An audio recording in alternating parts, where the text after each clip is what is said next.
This is going to be one of the biggest videos my channel has ever seen. Why? Because we will be doing it all, like crazy experiments and a new kind of Pokemon, which is classified as a bond phenomenon, as they break out of their original boundaries and become even stronger than ever. If at this point you still don't know what I'm talking about, it's obviously Team Rocket Edition. No, not the one that put me on the map all those years ago. This is an entire new Pokemon Team Rocket Edition with a different story that laps over the Kanto region, Sevii Islands, and Johto region. And today we're going over the journey of a little grunt that somehow became one of the strongest and most formidable trainers the world has ever seen. So strap in, get your popcorn, and join me on my very first day as a Team Rocket Grunt. This world is currently set at the end of the 20th century. The Kanto region is currently in a transition due to the war that ended 3 years ago.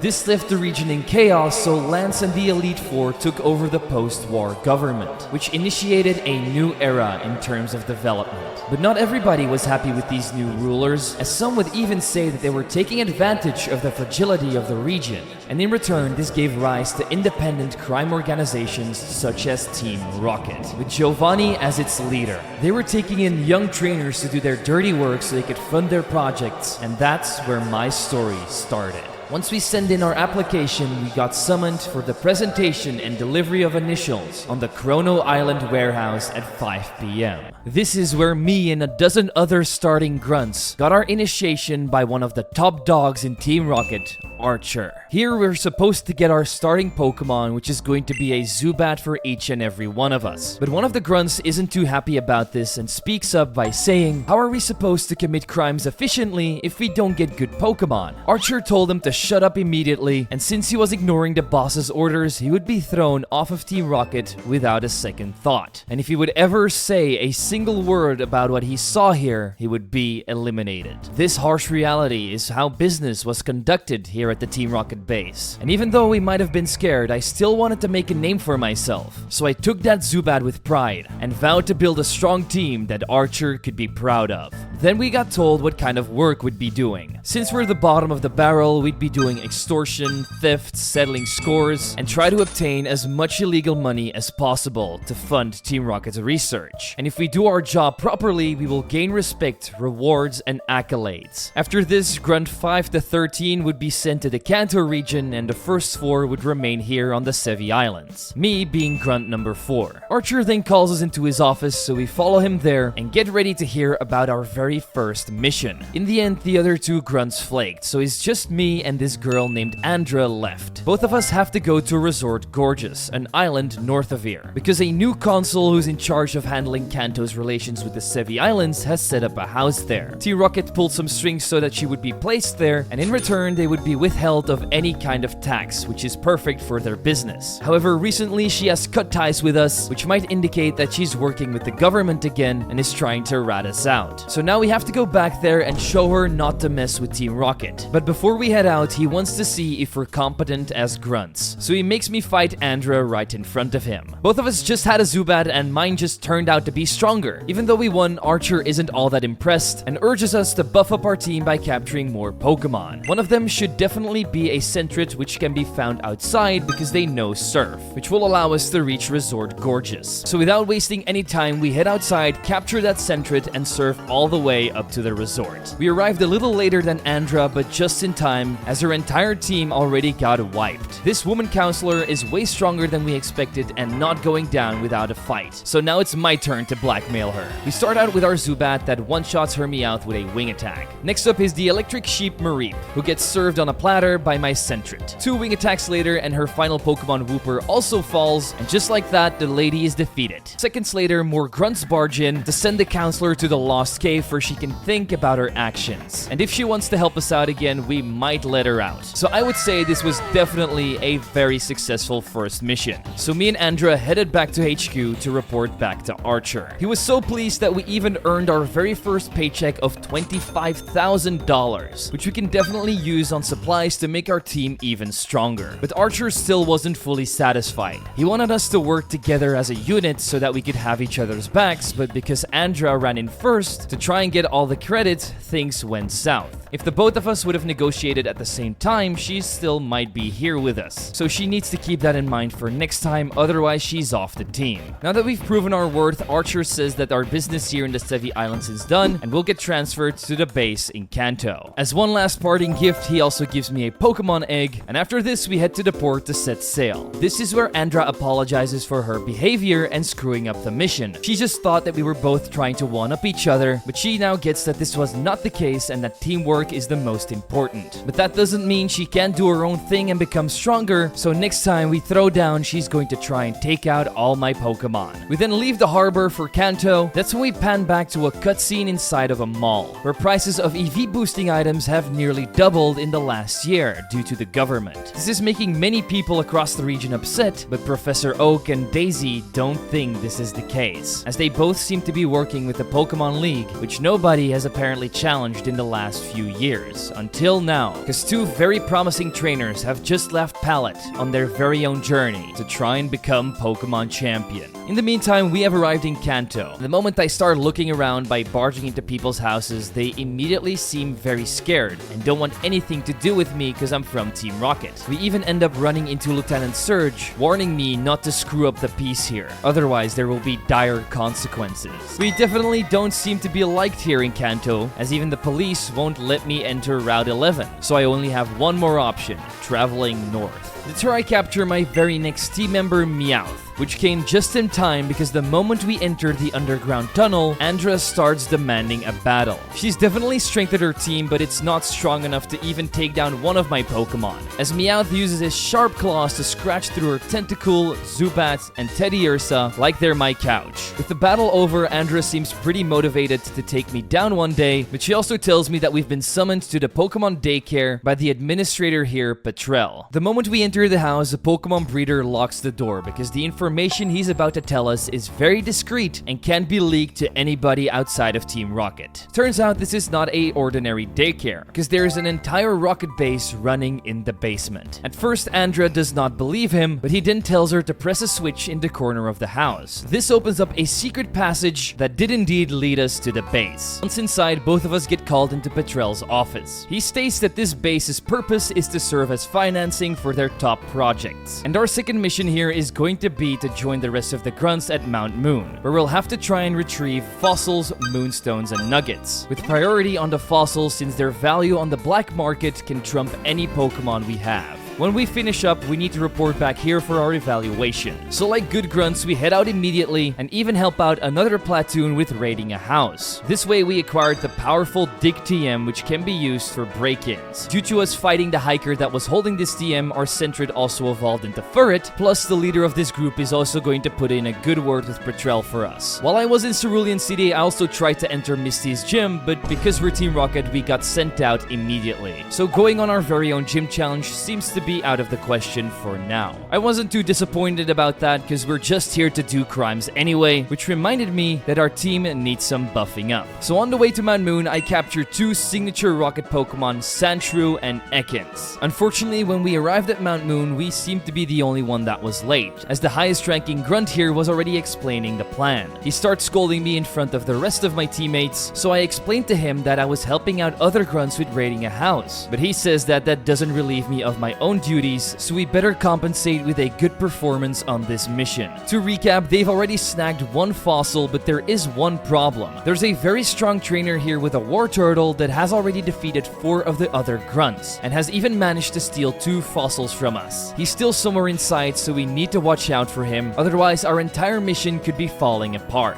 With that in mind, we go back into the cave and run into this trainer quite quickly. He tells me that I can take this fossil for free because he already has a dome fossil, and he doesn't even bother to fight us because he thinks every single Team Rocket member is way too weak for his level. So I tell him that he's arrogant and big-headed, but he doesn't care. He just wants to make his team stronger and become champion as fast as possible. And with those words, he leaves us in the dust. So we pick up our dome fossil, head to the Pokemon Center to get scammed, which is kind of ironic since we're scammers ourselves, and then report back to the high rank to give him his fossil. He tells me to bring it back to the base as fast as possible and to not look back, because if we screw this up, he'll make sure we're off of Team Rocket forever. So I try to make my way outside and run into a scientist. This guy offers me a deal. He's willing to set both of our fossils on the line, and the one that comes out on top in a Pokemon battle gets to take both of them home. I'm pretty confident in my battling abilities at this point, so I take him up on that challenge, and a couple of minutes later, we do indeed take home that win. However, the moment I try to take away those fossils, I get a call from the high rank saying that there's a very strong trainer approaching who has already defeated every other grunt. So I take position ready to defend the fossils and see this kid in a red hat approaching me. He then sends out his level 32 Charmeleon and proceeds to sweep my entire team like I'm nothing. I black out and head back to Mount Moon, but it's already too late. Both fossils are gone, and Frank, the high rank grunt, tells me to explain what happened. I relay the entire situation, but he doesn't seem to have any sympathy for me since this is my second screw up already. Frank states that he's going to tell Petrel to throw me off the team immediately, but Andres steps in and says that we're not as weak as we may look.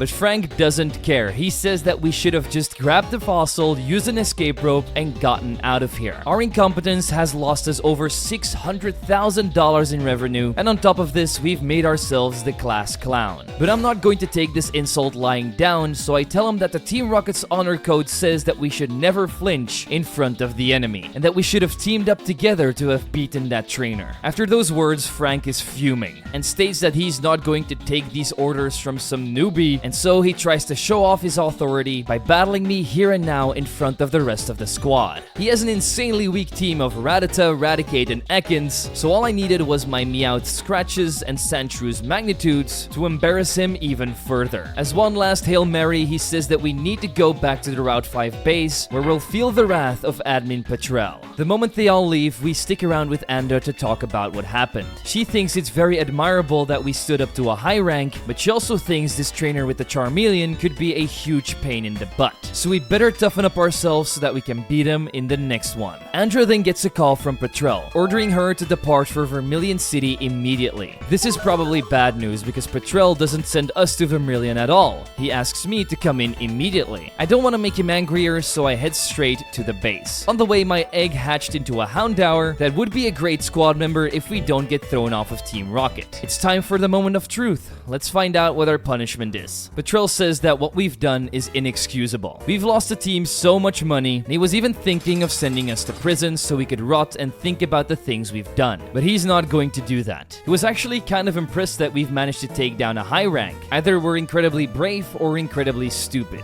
and he wants to find out which of the two I am. That's why he's going to send us on a solo mission. But before we find out what that mission is, we have to fork over all of our cash as punishment. Luckily, I nearly spent everything at the shops already, so it was only like 5k. Now, onto the mission briefing. This is very important because it could slash our operating costs in half if we manage to succeed. They've been using Vermilion Sport as a lifeline between Kanto and the Sevii Islands, but Kanto's pigs have been snooping around and have upped the cost so that this has become impractical and very pricey. So now they want us to go and find a Pokemon collector called Bill, who has developed a far-reaching teleportation invention called the PC, which would be incredibly easy to use in the transportation of our illegal Pokemon. So now we have to go and steal the plans so we can try to develop one for ourselves. A very clear mission statement, so let's head out. His house was located north of Cerulean and turned out to be quite easy to reach. So I barged in and heard him talking to himself. Something about wanting to be the first person to own a Porygon 2, but I can't really learn anything else since he notices me and screams to get out of his house. He knows her after his teleportation device and has already set up a defense, as the police were stationed just outside and barge in seconds later to arrest me. In the meantime, Bill heads out through the back door, and I'm definitely not going down without a fight. So I knock out all of the police officers with my bare fists and follow Bill through his secret passage that leads into a special garden. For some reason, this place was filled with baby Pokemon, so I took advantage of the opportunity to get myself a Tyrogue. And all the way in the back, tucked away inside of the rocks, was his research base. The moment we walk in, he says that he should have hired 20 cops instead of 3. Either way, we're not leaving here as a free plan, nor are we taking his plans, because he'll be stopping me with his own Pokemon team right here. Even though he had a very interesting Pokemon team with a Kabuto, Porygon, Dratini, and Clefairy, in the end, he just wasn't enough of a skilled trainer to beat me. And as we defeated his last Pokemon, I immediately grabbed the plans for his PC from the table next to us. However, it seems like everything was in vain, because outside was the Cerulean police. They had this entire building surrounded and ordered me to come out and give myself up. At this moment, stress filled my head. I didn't really have a choice. It was either going to jail or die fighting, because this many officers would be way too much for me to handle.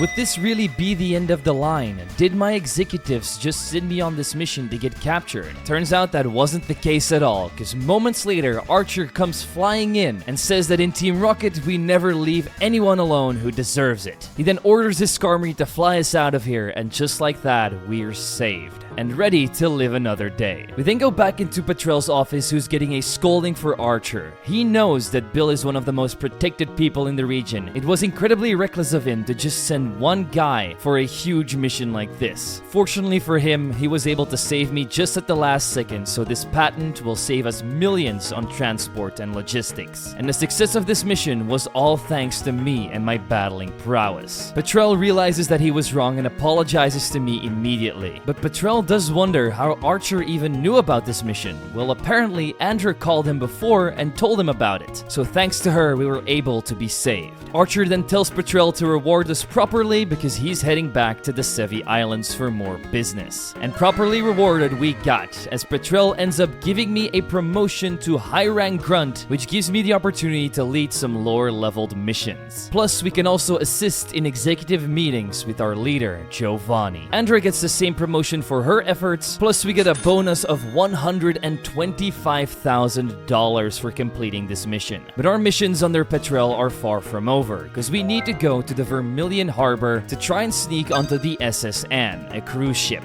Then we somehow need to break into the captain's quarters and steal a very special jar that should contain a Pokemon fragment that doesn't match any other. And our leader Giovanni thinks it might be part of a legendary Pokemon, and so he doesn't want to miss the chance to get his hands on that flask. After this, we get dismissed and head over to the docks with Andra. That's where we meet with Tetsuo, one of the Kanto Bikers Association bosses. He's here to distract the guard by saying that marine Pokemon suck. He then spun into a rage, chased after him, which left the entrance unguarded, and gave us a free entry ticket. Once on board, we saw that one of the hallways was blocked off by a Pokemon battle, so I checked out the rest of the ship. And so we ran into a familiar face, the kid from Mount Moon with the war turtle. He seems to be quite bored from this entire party and would really like a challenging battle for once. He also knows that we must have sneaked on this boat and promises not to tell if we give him a worthwhile battle. So let's show Blue that we're not just a random grunt. He starts out with a Pidgeotto that can take down my Ekans but ultimately gets destroyed by my Sandshrews rollout. He doesn't play around and immediately brings out his ace War Turtle, which is so strong that it can even overpower my Meowth,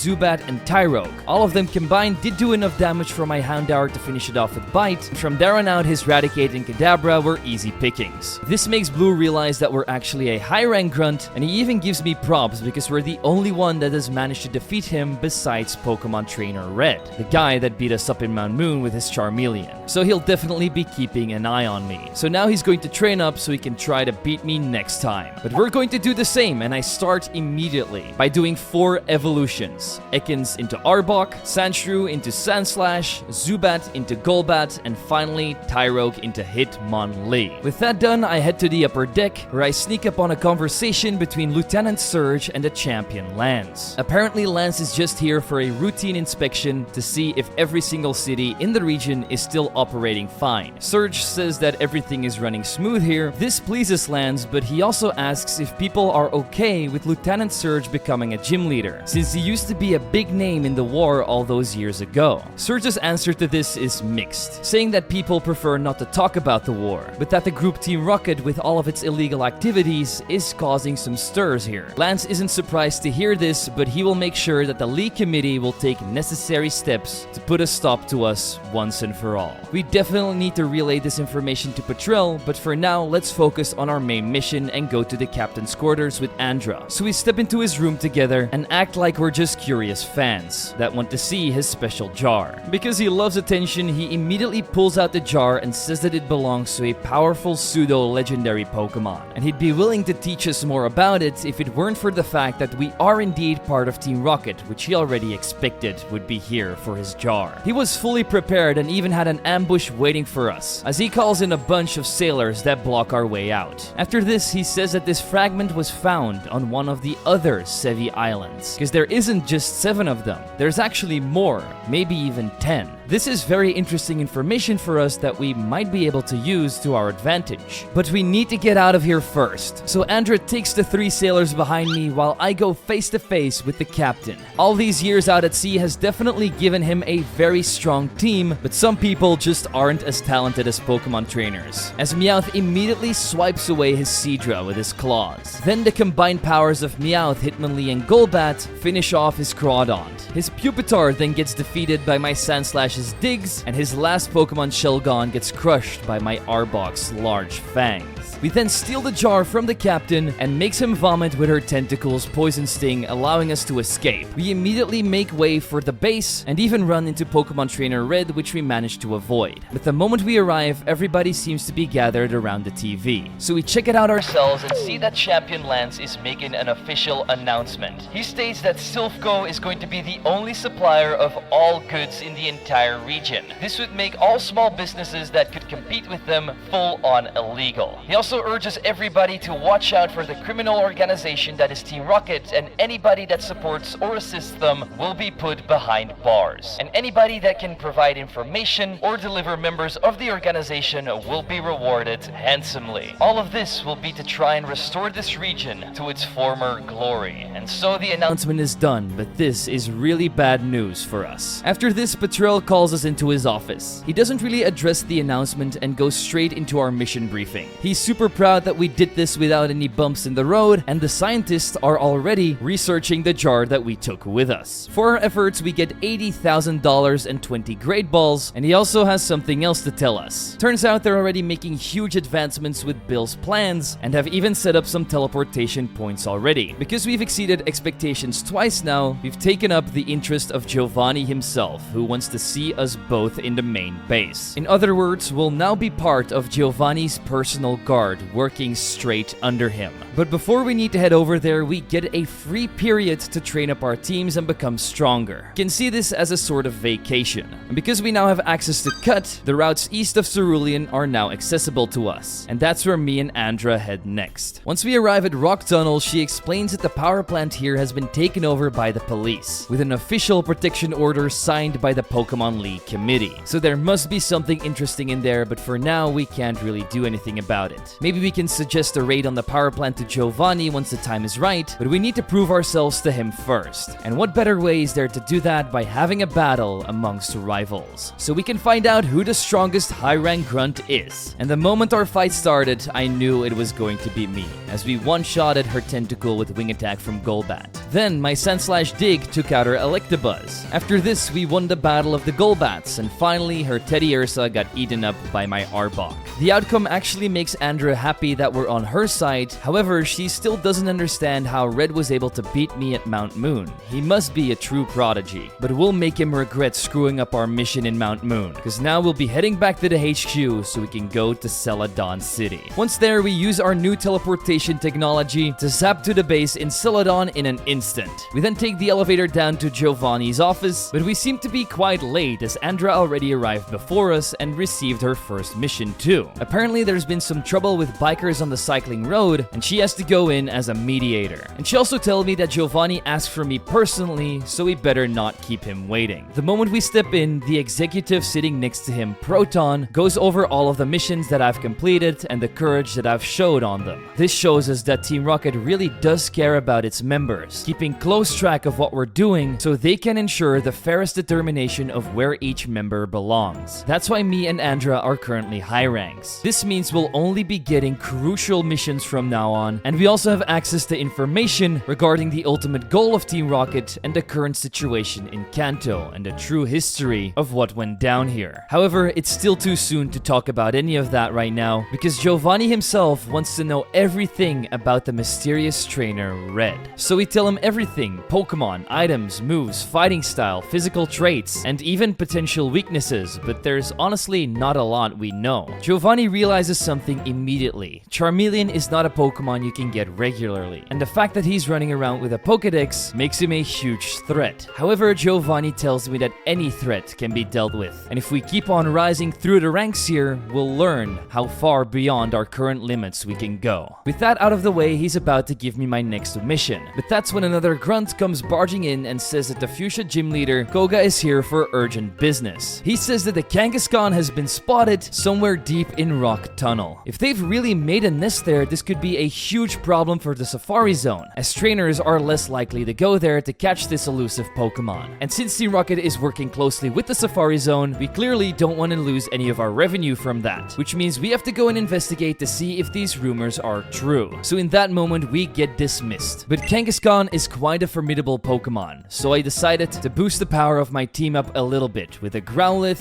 Vulpix, and Oddish. Why these three Pokemon? Well, because my Vulpix has the ability Drought, which sets up the sun. From there out, my fire attacks will be doing more damage, plus my Oddish can also double its speed with its Chlorophyll ability. We might be a Team Rocket grunt, but that doesn't mean I can't have strategy to try and climb up these ranks. Speaking of capturing Pokemon, every single one I do capture will be named after members of the channel. So if that is something that interests you too, you can sign up down below to get access to some pretty cool perks, plus it helps out the channel immensely. Now, back to our mission. As I was traveling through the underground tunnel, we got ambushed by 3 crooks. Because I'm a high rank, they want to kidnap me and turn me into the government for a high reward. But they underestimated my power as I wiped the floor with all 3 of them. But they still aren't giving up and try to hold me down. That's when our friend Tetsuo comes rolling up with his biker gang and tells them to scram, because Team Rocket does indeed have a pact with the bikers to work together. If it weren't for Tetsuo's interference, this could have ended really badly, so we thank him and go back on our mission. I then passed through Lavender Town, where I witnessed an interview between Professor Oak and a TV crew. Here I learned that he used to be the 7-time champion of the Pokemon League in Kanto during the 70s and 80s, and he had a huge hand in stopping the war all those years ago. So for many people, he's a living legend. But those are not the reasons the journalists were interviewing him, because hidden somewhere deep in the archives of the Pokemon League is a champion named X, with nobody in the world really remembering who this person was. So that's why they're asking Oak. Maybe he knew this person and can tell them more about him. But he says that the people are just making stuff up. He was there and regrets to inform that nobody named X exists. After this suspicious interview, Oak flies off, and the 2 journalists go to interview his old girlfriend, Agatha. We then arrive in Rock Tunnel, but the moment we enter, our story pans back to Andra, who's currently on a mission in the Safari Zone. They were here to capture rare and special Pokemon for the game corner, and while doing so, Andra's Teddiursa evolved into Ursaring. One of the scientists then stated that this Ursaring might be strong, but it will never be able to exceed pseudo-legendary Pokemon like Dragonite. Andra then goes on to say that she will push this Ursaring to a new level, because she feels like this Pokemon has a lot of potential that is still meant to be unlocked. This really made me wonder, could Pokemon go beyond their regular limits? I guess we'll just have to wait and see, but first, let's evolve our Houndour into Houndoom and pan to the moment where I found that Kangaskhan being harassed by the scientist from Mount Moon. He recognizes me as the fool that he managed to trick back then and goes on to scold the entirety of Team Rocket for being stupid goons. I can't let something like that pass, and we need this Kangaskhan anyway. So with a couple minutes of fighting later, this scientist's downfall happens by my hand. Executive Proton witnessed all of this and congratulates me on my achievement of taking down such a dangerous trainer. Then he proceeds to steal all of his Pokemon, and we travel back together to HQ.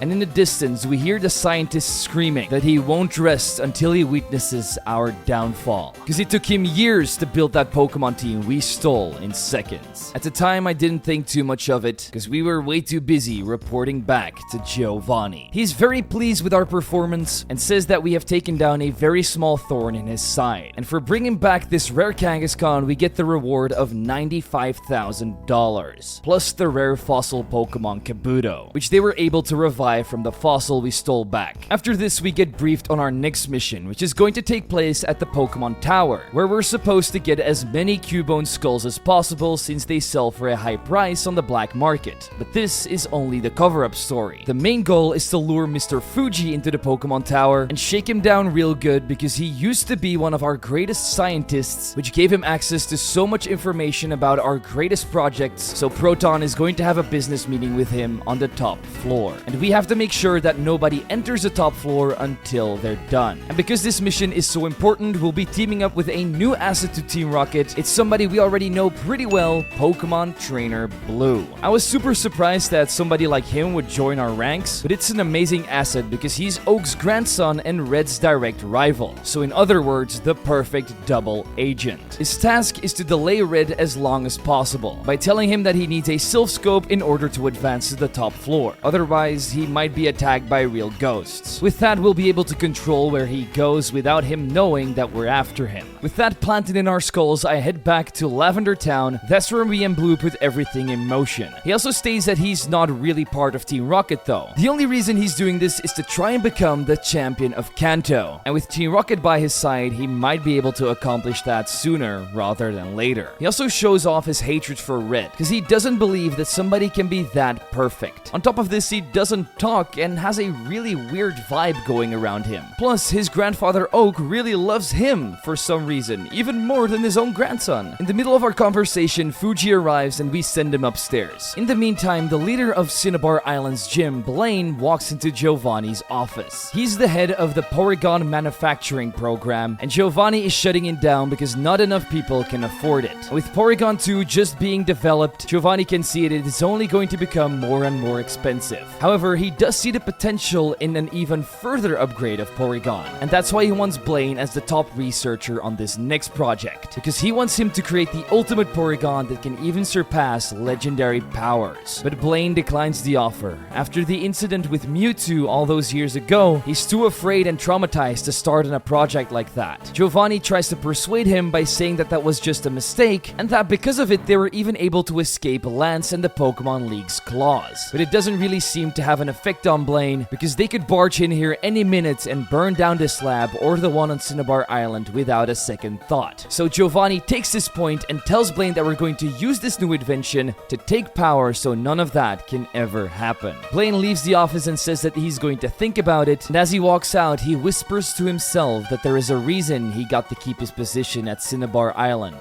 and he's just lucky that Giovanni didn't notice that. Now, let's get back to the Pokemon Tower mission. Fuji has defeated nearly all of my grunts, so they tell me to step in and fight the man face to face. For my grunts, he might have been too much to handle, but for me, he turned out to be a walk in the park, with his Haunter, Marowak, Kadabra, and Raichu all falling to either 1 or 2 hits. After this moment, Proton arrives and takes Fuji to the top of the tower. I try to join them upstairs, but get stopped by a weird cultist. He states that we have slandered this sacred place and we have to pay a price for it. He had a pretty weak team of Misdreavus, Dusclops, and Xatu, so wiping the floor with him was easy, but this encounter was still incredibly strange, as we've never heard about a Pokemon Tower cult before, and the thing he said just before he left was even weirder. He told me that we should not get corrupted by other bosses or people, and that we should just try to stay ourselves, because we have a lot of potential. And if we follow this path, we might one day be able to witness the shine that Lavender Town really was. At this point, I had no idea what he was talking about, so I just left it be and tried to head to the top floor, but got stopped by a Marrow Ghost, who wanted revenge for killing all those Cubone and stealing their skulls. Even though it was already a ghost, my Gloom was still able to steal all of its life energy away with Mega Drains, but the problems didn't stop there, because Blue just lost to Red at the bottom of the tower and tells me to notify Proton immediately. All of this happened just in time because Proton is already done with his negotiations and tells the grunts to stay behind, guard him so that this just looks like a regular kidnapping of an old man. After this, we get teleported back to HQ, where Giovanni pays me a hefty price of $135,000 for completing yet another mission, and he throws in one of the stolen Cubone as well. After this, we also learn that the Kangaskhan we found in Rock Tunnel did indeed not come from the Safari Zone. The scientists here believe that if a Marowak lives for long enough, it actually becomes a Kangaskhan. But enough about that, because Giovanni has something else to tell me. You see, Team Rocket is currently banned from entering Pokemarts across the entire region, which makes getting supplies a little hard. However, he knows that we've earned a lot of money and need a way to spend it. And since we've already completed so many missions for him, he's going to give us access to the entire new Deep Team Rocket base, which basically functions as a hub for us. And it's only accessible to high-rank grunts, above and top scientists. I tried to go and check things out, but unfortunately we run into Frank, who has been promoted from high rank to Rocket Executive. And he takes his sweet time rubbing that in my face, because he hasn't forgotten what we did to him back in Mount Moon. But I of course already know that he's all talk but no show. now. So I start dissing him back, and he doesn't take that lightly. So just like a big baby, he pulls out his Pokemon and demands a battle for respect. And while he might have gotten that promotion, his team was still as weak as ever. I mean, he's running a Nidorino, Kabutops, Arbok, and Raticate, so I don't know what he was expecting, but I bet it wasn't this ass whooping I just gave him. He then tells me that with battling alone, I'm not going to make it in Team Rocket, and that will always be stuck as a high-rank grunt, and when he eventually becomes an admin, he'll be sending me on the worst missions ever. He then leaves the base, but I know all of those words were just empty. From here on out, I started to check what this base had to offer me. Could basically buy all the supplies and rare items we'd ever need, and when we rank up even higher, more and more will become available. I could also buy Pokemon and evolutionary stones here, so I upgraded my team by evolving Vulpix into Ninetales and Gloom into Vileplume. There are also secret rooms that we weren't able to access without the authorization from Giovanni himself, and once I was done checking out all of the large research zones, I head back upstairs because there's an emergency going on. Trainer Red has infiltrated the base and is taking down every single grunt to try and make his way over to Giovanni. But he wanted this to happen. He tells all the high ranks and executives to head into the Deep Rocket base and demands some weak Pokemon so he can test Red's strength. He also doesn't want to show all of his cards to the enemy because no trainer can fight against something that he doesn't even know exists. And by the time he notices how strong Team Rocket really is, it will already be too late. Now, all of us high ranks and executives get sent to the basement where we eagerly await the outcome of the Red and Giovanni battle. And because me and Andra want the time to run a little bit faster, we decide to have a battle of our own. And while she has become stronger, we are still able to one-shot her Electabuzz with my Sandslash's Dig. Her now newly evolved Ursaring gets defeated by my Hitmonlee's high jump kick. Ninetales uses Flamethrower to defeat her Golbat, and finally,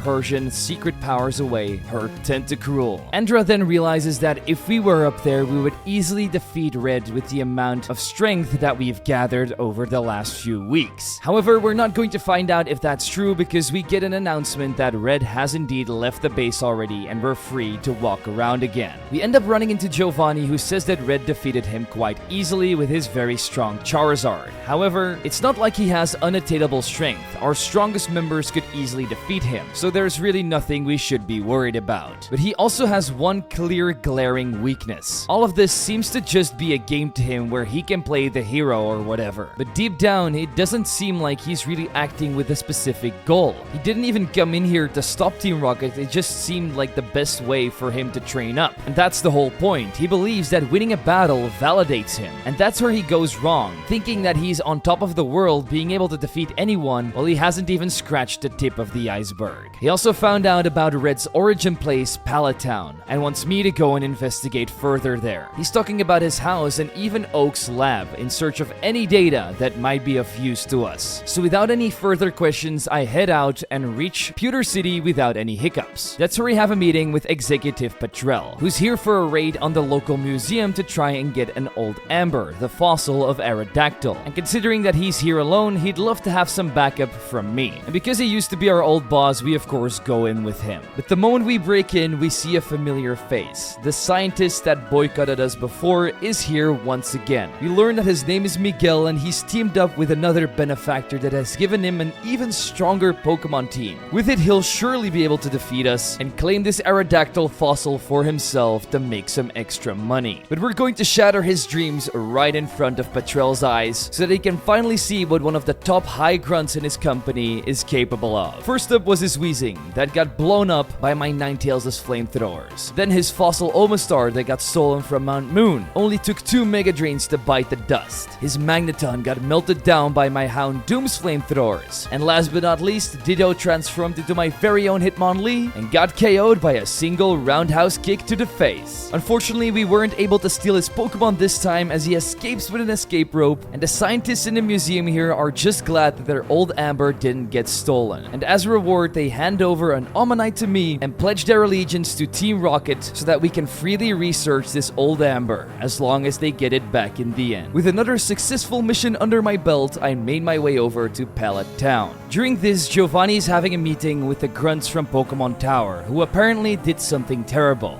they killed the mother of Marowak, which was not part of the deal. They just needed to bring back the Cubone alive so that we could take their skulls off, because Team Rocket never kills. If the Kanto region would hear word of this, our reputation would be finished. And now, as punishment, all three of them will be donating 75% of all the money they have to Team Rocket, plus they'll be helping out Fuji with a secret underground graveyard in Lavender Town to pay off their debt. However, why this needs to be secret and underground will be something very important that we learn of later. In the meantime, we've made it to Pallet Town, where we see Oak entering his lab and take a quick pit stop at Red's house, where we don't really learn anything about his mother or himself. I then enter Professor Oak's lab but don't really see him around anywhere, which is weird because he is supposed to be in here. So I take this opportunity to steal a Bulbasaur that was sitting on a table, but before I can investigate even further, we get a call from Proton telling me that Giovanni requires my immediate assistance. When I try to head out, I run into Daisy, Professor Oak's granddaughter and Blue's big sister. I tell her that I know Blue, but she isn't having any of it, as she notices immediately that Bulbasaur has gone missing. She then accuses me of being a thief and knows that I'm part of Team Rocket and isn't going to let me leave without a battle. Little did she know that she was about to fight the strongest grunt she had ever seen, as my Persian deals with her Mr. Mime and Chansey by spamming Fake Out and Secret Power. Hitmonlee then high jump kicks her Raichu, and Houndoom uses its sharp fangs to deal with Flareon. Even though we won the fight, we probably shouldn't have mentioned that we know Blue, because now she has her suspicions that he's working with us, Team Rocket. And she'll make sure to tell this to Oak,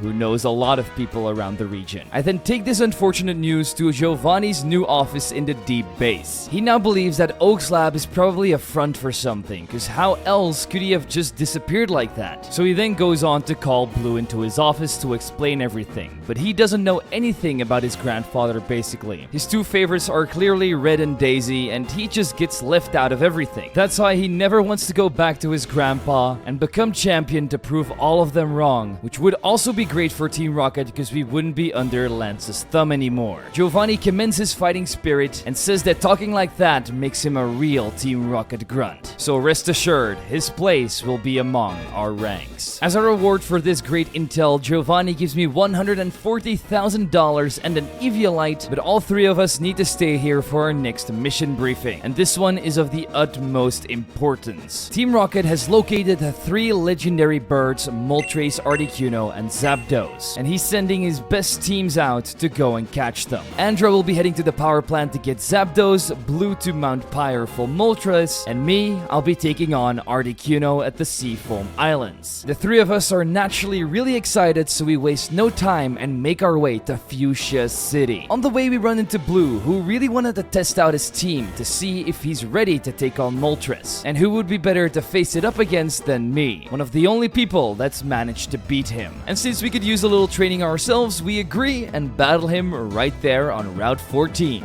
First, we take down his Pidgeot with my Persian's Fake Out and Secret Powers combined with Ninetales' flamethrowers. Then Hitmonlee's high jump kicks break his Blastoise's shell. Houndoom uses 2 bites to finish off Alakazam, and Sandslash's digs deal with Execute and Growlithe. This makes Blue realize that we are one of the top trainers in Team Rocket. Only Archer and Giovanni could probably make me bite the dust. With this, he's confident that we are easily going to get Articuno done, so we both left each other to our missions as I headed over to Fuchsia, where we saw a conversation between Koga and the Elite Four member Bruno. He's here to shut down the biker gang we're affiliated with, and blames Koga for not getting rid of them earlier. He's even placing him under suspicion for working with Team Rocket himself, and will relay this information to Lance, which could make him lose his job as gym leader. Koga tells him that he's got nothing to do with it and that he should keep his mouth shut to Lance. Bruno then goes off to the cycling road to get rid of the bikers, but this would be terrible for Team Rocket's business, so Koga comes up to me and asks me to challenge Bruno so that he can keep his job as gym leader, so that our team can keep our good relationship with Fuchsia City going. Even though our mission is already so crucial, I think this might even take priority over the legendary birds. So I go over to Cycling Road where I see Bruno and 2 police officers throwing down with our friends at the biker gang. We came just in time as Bruno defeated all of them in a fell swoop. And now his Pokemon team is weakened a bit, so we have a chance at defeating him. But he's still stupid enough to take on our challenge because he hates Team Rocket that much. As he started off with his Steel Eggs that got melted down by my Houndoom's flamethrower. Then it was Hitmonlee versus Hitmonlee, and mine just came out on top with the fake out high jump kick combo. Last up was his Poliwrath that died to a combination of my Vileplume's Mega Drains and Persian's Slashes. Bruno can't believe that he lost to Team Rocket and tells the officers that this mission is aborted and Lance will know nothing of it. Once they're gone, the biker gang pledges their loyalty to Team Rocket even more and even hand me the HM for strength that they ended up stealing from the Safari Zone warden. Speaking of the Safari Zone, I needed the HM for Surf, so I went back to Fuchsia and told Koga that Bruno was dealt with. He's so happy that Giovanni will even know about this accomplishment, and on top of this, he also hands me a VIP Safari Pass that we can use to get in for free. From there on out, I talked to the Safari Zone gatekeeper and said that we have permission to enter here because of Koga, and once inside, I buffed up my team by capturing Execute, Doduo, and Rhyhorn. From there on out, I headed to the Safari Zone Tamer, who prevented me from getting the HM for Surf since we were working with Team Rocket. However, we were not leaving here without it, so we blackmail him by defeating him in a Pokemon battle and steal it right from under his nose. With this, we could head to the Seafoam Islands, but Articuno is a massive opponent. But I prepared myself by capturing a Kangaskhan and evolving all of my Safari Zone Pokemon into their last form. Once we arrive on the Seafoam Islands, we get a call from Andra who says that they're about to enter the power plant as well, so everything is running on schedule. But at the same time, Lance, the dreaded champion, is blackmailing the owner of Silph Co, saying that if they don't work with the Pokemon League, he'll destroy their entire company with his powerful team, and if they manage to meet his expectations, there might be a spot for him on the Elite Four since Agatha is retiring soon. Luckily for us, Archer was there to spy on the meeting and found out that Lance also has a secret weapon Pokemon in his arsenal as well. So we better get our hands on the legendary birds quickly so we can use them in the fight against this dreaded tyrant. Luckily for our team, we've already done my part by defeating Articuno in a battle and stealing one of its feathers. Yeah, there was a change in plans. None of us really needed to capture these legendary birds. We just needed a piece of their DNA so that Giovanni and his scientists can research them. Unfortunately, the plans at the power plant had been foiled by the police, who are currently trying to arrest Andra and the rest of the grunts on the mission there. So now Giovanni sends me, Archer, and Petrel to deal with it, otherwise everything we worked for was for nothing. So I fly there as fast as I can and start defeating officers left, right, and center until I run into Petrel, who tells me that Lorelei of the Elite Four is here and Archer is fighting her at the end of the plant. So me and Petrel team up, fight more waves of police, and eventually reach Archer. Luckily, he's got this battle covered because he's one of the strongest members in Team Rocket, and while Andra and Petrel hold off more officers, we have to go up to Zapdos, defeat it, and steal one of its feathers. Pretty easy when you have a Rhydon on your team that can just one-hit it with a Stone Edge, but just as I'm about to regroup with my colleagues, more trouble arrives, with Lieutenant Surge backing up Lorelei and coming straight for me to try and arrest us. But we're ready to face this General of War, as he throws out a Pikachu that gets drill-runned by my Rhydon. From there on out, Kangaskhan punches his Jolteon into a wall of the power plant. Executor uses Confusion to fling away his Electrode, and Ninetales can then come in to clean up Electabuzz and Raichu with more flamethrowers. Even though Surge lost, he says, "Wait till Lance hears about this. He has weapons that can bring down everybody in Team Rocket to their knees." But before we hear any more of this nonsense, Archer stops him and says that he's a pathetic gym leader for not being able to take down one trainer after he had a legendary Pokemon encounter. He's gotten weak ever since the war ended, but Lieutenant Surge doesn't care and says that we can't keep running forever. One day, they'll catch us. And then he runs out to go and get Lance. Archer then says that the potential he saw in me at the very start has only been growing, and I can really see how proud he is of me. He'll be relaying all of this information to Giovanni and make sure I get a juicy promotion, because this definitely deserves one. In that moment, we all leave the power plant together and head back to HQ.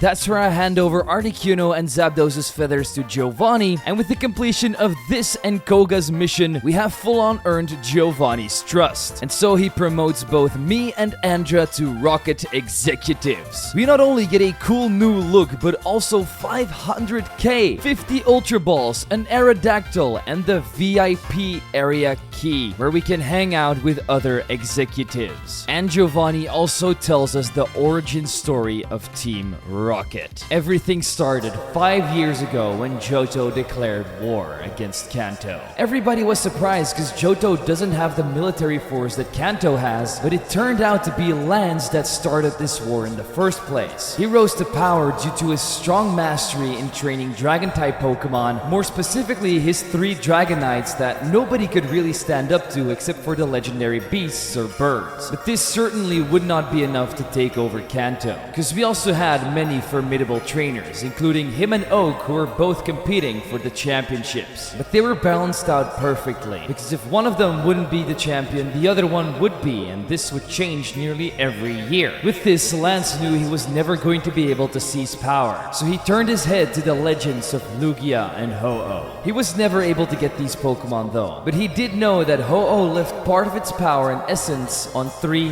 Pokemon. These were called the Johto Beasts, and they were rumored to roam the region, but until this point, nobody was able to contain their power. So Lance went out, scoured the entire region, and eventually captured all 3 of the legendary beasts. From there on out, he hired the military tactics master, Lieutenant Surge, and together they cooked up a plan which unleashed unparalleled chaos in Kanto. No trainer could really stand in his way anymore except for Giovanni and Oak. And at that time, Giovanni was the most influential businessman and Oak was the leading researcher, so they decided to combine their powers to go and search for the mythical Pokemon known as Mew. Fuji decided to take the lead in this project. Due to him, they were able to reach Faraway Island and capture Mew, but on its own it would not be strong enough to stand up to the legendary beasts. So in that moment, the Mewtwo project was born. The sole purpose here was to maximize Mew's potential and use it to win the war. It wasn't easy because a lot of the times, anomalies and deformities from what was initially Mew, retaining only 48% of its overall base power, kept on being produced. They are now most commonly known as Ditto and have only got to the transformative powers of Mew, and due to Team Rocket's ties with Fuchsia City, they were discarded there. With time and funds starting to run out, Kanto almost needed to surrender, but just in that moment, they finally had a breakthrough and created one of the strongest Pokemon known to mankind,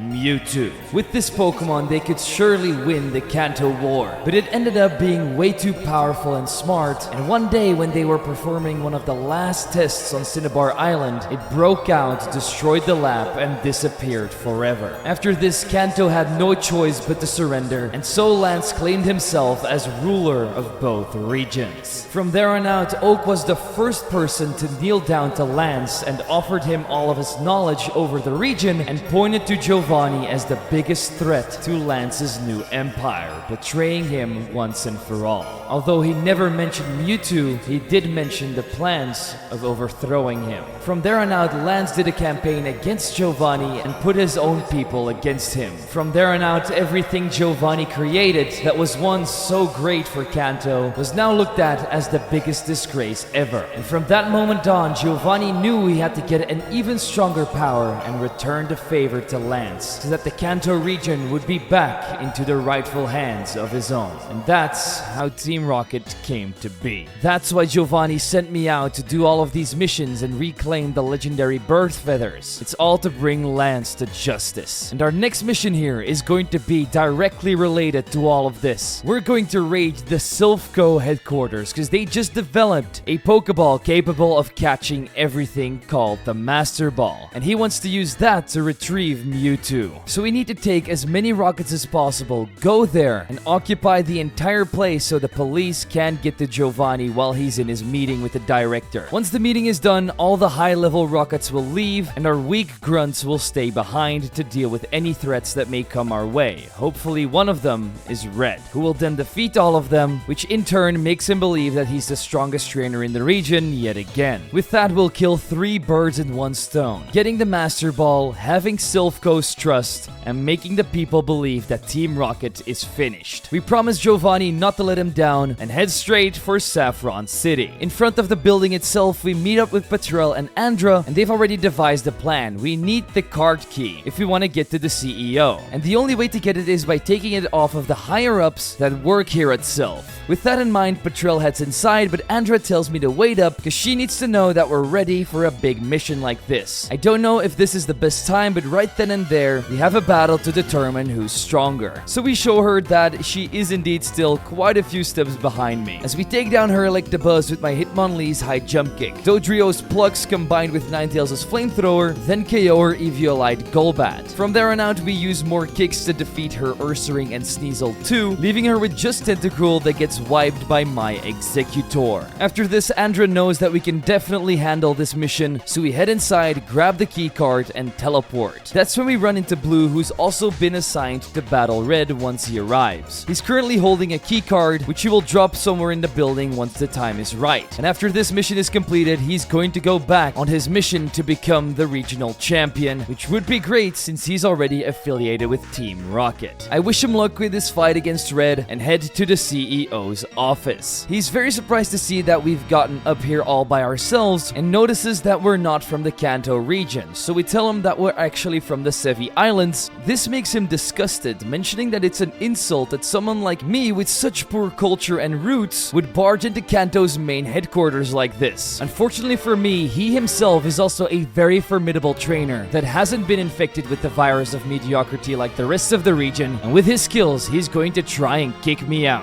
Yeah, this man had no idea who he was dealing with. First, my Dodrio took down his with Aerial Aces. One kick later, and his next Pokemon, Rhydon, was also broken down. His Venusaur got scorched by a single flamethrower, and last up, Rapidash got extinguished by Rhydon's Stone Edge. With this defeat, he can see how strong we really are and even tries to recruit me to his company. But at that moment, Giovanni walks in and says that he should stop the persuasion antics, because a loyal member like me would never betray Team Rocket. He says that I've done a good job and need to guard this office together with Andra, who's just outside, while he's having this conversation with the president. So we follow orders and meet up with Andra, and it's a very good thing that we did, because moments later, Miguel, the fossil-stealing scientist, shows up with another longtime enemy of mine, Bill, the Collector. They're here to stop me and demand a Master Ball for saving the president after they defeat us. So they sort of have the same idea as us. I don't really know why they don't work together with Rocket at this point, but it doesn't really matter because Bill has already defeated Patrell, so now we are the only ones left that can make this mission a success. So Andra takes on Miguel while I'll be battling Bill. Since last time we met, he's buffed up his team quite a bit, which is very natural as he owns every single Kanto Pokemon besides Mew and Mewtwo. But if this was a bet, I'd still not put any of my money on him, because my Dodrio can take down his first two Pokemon, Dragonair and Clefable, by spamming Aerial Ace. He then throws out a Vaporeon, which is very sus, but still nothing my Kangaskhan's Dizzy Punch combined with my Exeggutor's Bullet Seed can't handle. The infamous Aerodactyl then gets defeated by the more powerful rock type, my Rhydon. His Porygon 2 gets sent back to the PC with high jump kick, and last up is Kangaskhan, who gets burned by my Ninetales' flamethrower. On the other hand, Andra has also defeated Miguel with her Ursaring Slash. From there on out, these cowards flee the scene before we can capture them, and moments after, Giovanni is done with his meeting, with the negotiations being a complete success, as they gave us the Master Ball and have promised to not sell it on the market so nobody else can acquire it. Now the only easy part remains, misleading Red. Giovanni then gives us a well-deserved vacation and $400,000. And as a thank you from the president himself, he also gave me a Porygon, which is the Pokemon that they manufacture right here. Giovanni then goes back inside waiting for Red to arrive, and we go and explore the region, which led us to the Pokemon Mansion. In the basement here, we run into a conversation where Fuji is trying to convince Blaine to tell Team Rocket where Mewtwo is hiding, because he's the only one that knows its residing place. Blaine, however, doesn't believe that anybody can stand up to Lance, so Fuji informs him that Team Rocket can now clone the legendary birds and has acquired a Master Ball to capture Mewtwo with. This could be the only chance for them to reclaim their power over the Kanto region, and the previously disinterested Blaine is now debating on giving Giovanni Mewtwo's location. situation. With that out of the way, we also get a call of our own from Giovanni himself as he calls us into his office. As I'm making my way over there, we hear about two other conversations that happened earlier. Proton and Fuji nearly got arrested by Lieutenant Surge inside of Fuji's house because somehow they knew Fuji was working with us this whole time. Luckily, Proton was able to escape using its Slowbro's teleport. Then inside of the Cinnabar mansion, Oak and Blaine are talking about their very own way of overthrowing Lance, which they have been cooking up for years. And Blaine even says to Oak that after all this, Giovanni might not forgive him. However, apparently Oak's plan is the best way because it does not require any war and lets them take control over the region very discreetly and from the shadows, with a very special trainer that might be the only person ever to be able to defeat Lance. But for now, we don't find out what happens with that plan because we just arrived at Giovanni's place, together with Andra and Blue. Giovanni lays out the plan.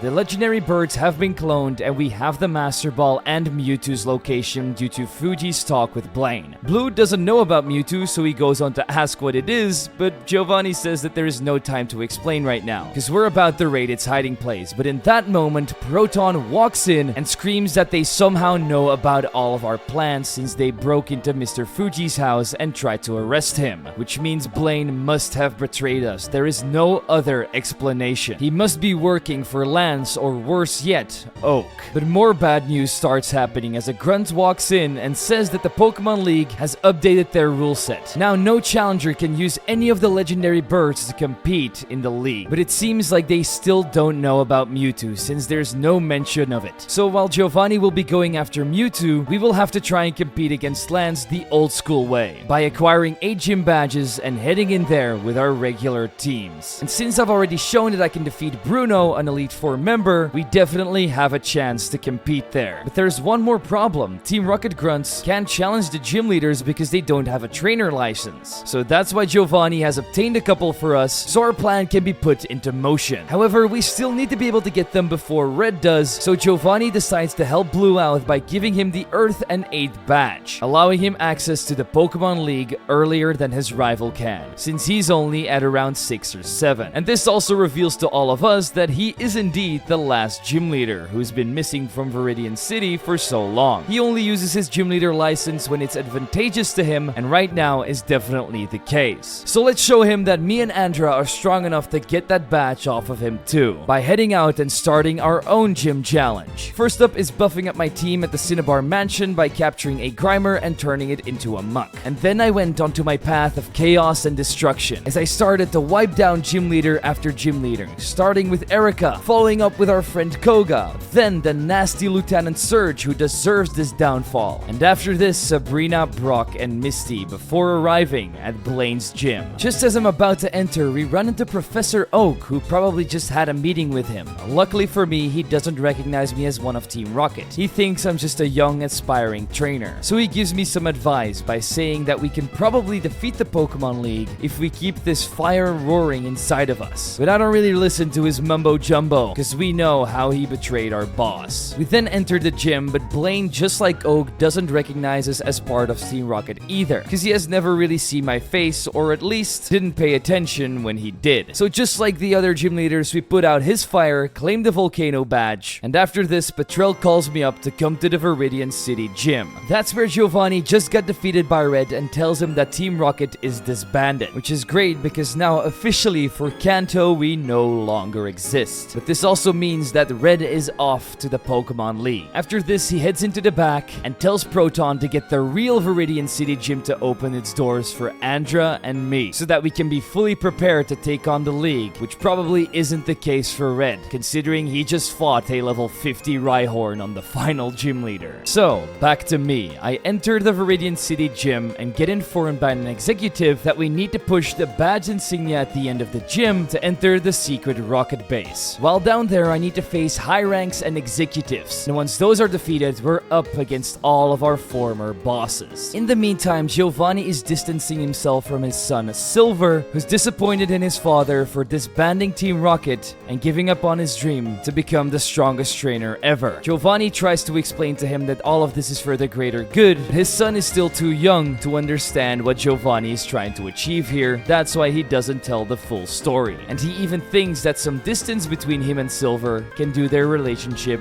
very good, so that his son can become stronger while he shapes the region that he'll be living in the future. With that sad goodbye, it's time for me to get that final gym badge, having to face Proton first, who ended up having quite a weak team, with most of them being poison types and the most notable one being Umbreon. With that win under my belt, I headed over to my second challenger, Petrel. He was one of my first leaders and put me on the map as a rocket grunt, but even though I'm grateful for his guidance, I still bulldozed through his team, and once he was defeated, we were on to the last challenger, and the person who started it all for us, Archer. He's proud to see that we've made it this far, starting out with a weak Zubat and becoming one of the strongest people he knows. However, he's not going to hold back like we did on Red, because the Elite Four are going to do everything in their power to stop me, and that's why he's going to go all out on me as well. A perfect preparation for the challenge we're about to face. And right there in that moment, he throws out the Skarmory that saved me back at the Bill incident. So I use my Ninetales' flamethrowers to delete it off the face of the planet. After this, I use my Vileplume to take down Donphan and do major damage against his Feraligatr as well. I get taken down by an Ice Punch, however, so I bring in my Dodrio and finish it off with Drill Peck and hit yet another jump kick on the incoming Houndoom to one-shot it too. Tauros then buries me under a pile of rocks, so I send out Hitmonlee to win this bullfight with a fake out and another high jump kick. His last Pokemon was Scyther, and that would get scorched by my flamethrower, and just like that, we have defeated our superior and gotten our final gym badge. Archer then wishes me luck on my Pokemon League challenge, and I head straight for the gates. Just as I'm about to enter, we run into Blue, who's also ready for his own challenge, but he started to doubt himself because he once again got defeated by Red. So in search of a little bit of extra training, he wants me to fight him right there and then. Like usual, his Pokemon start falling like flies. Pidgeot gets one-shot by Flamethrower, Blastoise gets defeated by Mega Drains from Vileplume, Arcanine gets high jump kicked, Rhydon leaf stormed, and the last two Pokemon, Exeggutor and Alakazam, both fall to Drill Picks. Blue then tells me that Andra also has the 8th gym badge already and is probably on her way to the Pokemon League right now. He would also love to see me beat Red if he can't do it himself, so we better stop slacking around and get those badges checked. Naturally, the police here was also set up against me. They don't trust a Team Rocket member going into the Elite Four, hence why I had to battle at every single badge checkpoint. Until I reached Victory Road, where we'd spot Andra. She really admires the boss and Archer for their strength, because it took her multiple times to defeat him and get that gym badge. Victory Road is also filled with useless trainers that probably bought their badges on the black market, which is ironic because now the only ones who really deserve to challenge the Pokemon League are the criminals themselves, us. But Andra needs to know if we're both ready, so we better get our battle started. She now has my favorite electric type Pokemon, Electivire, which unfortunately still fell to a single Earthquake from my Rhydon.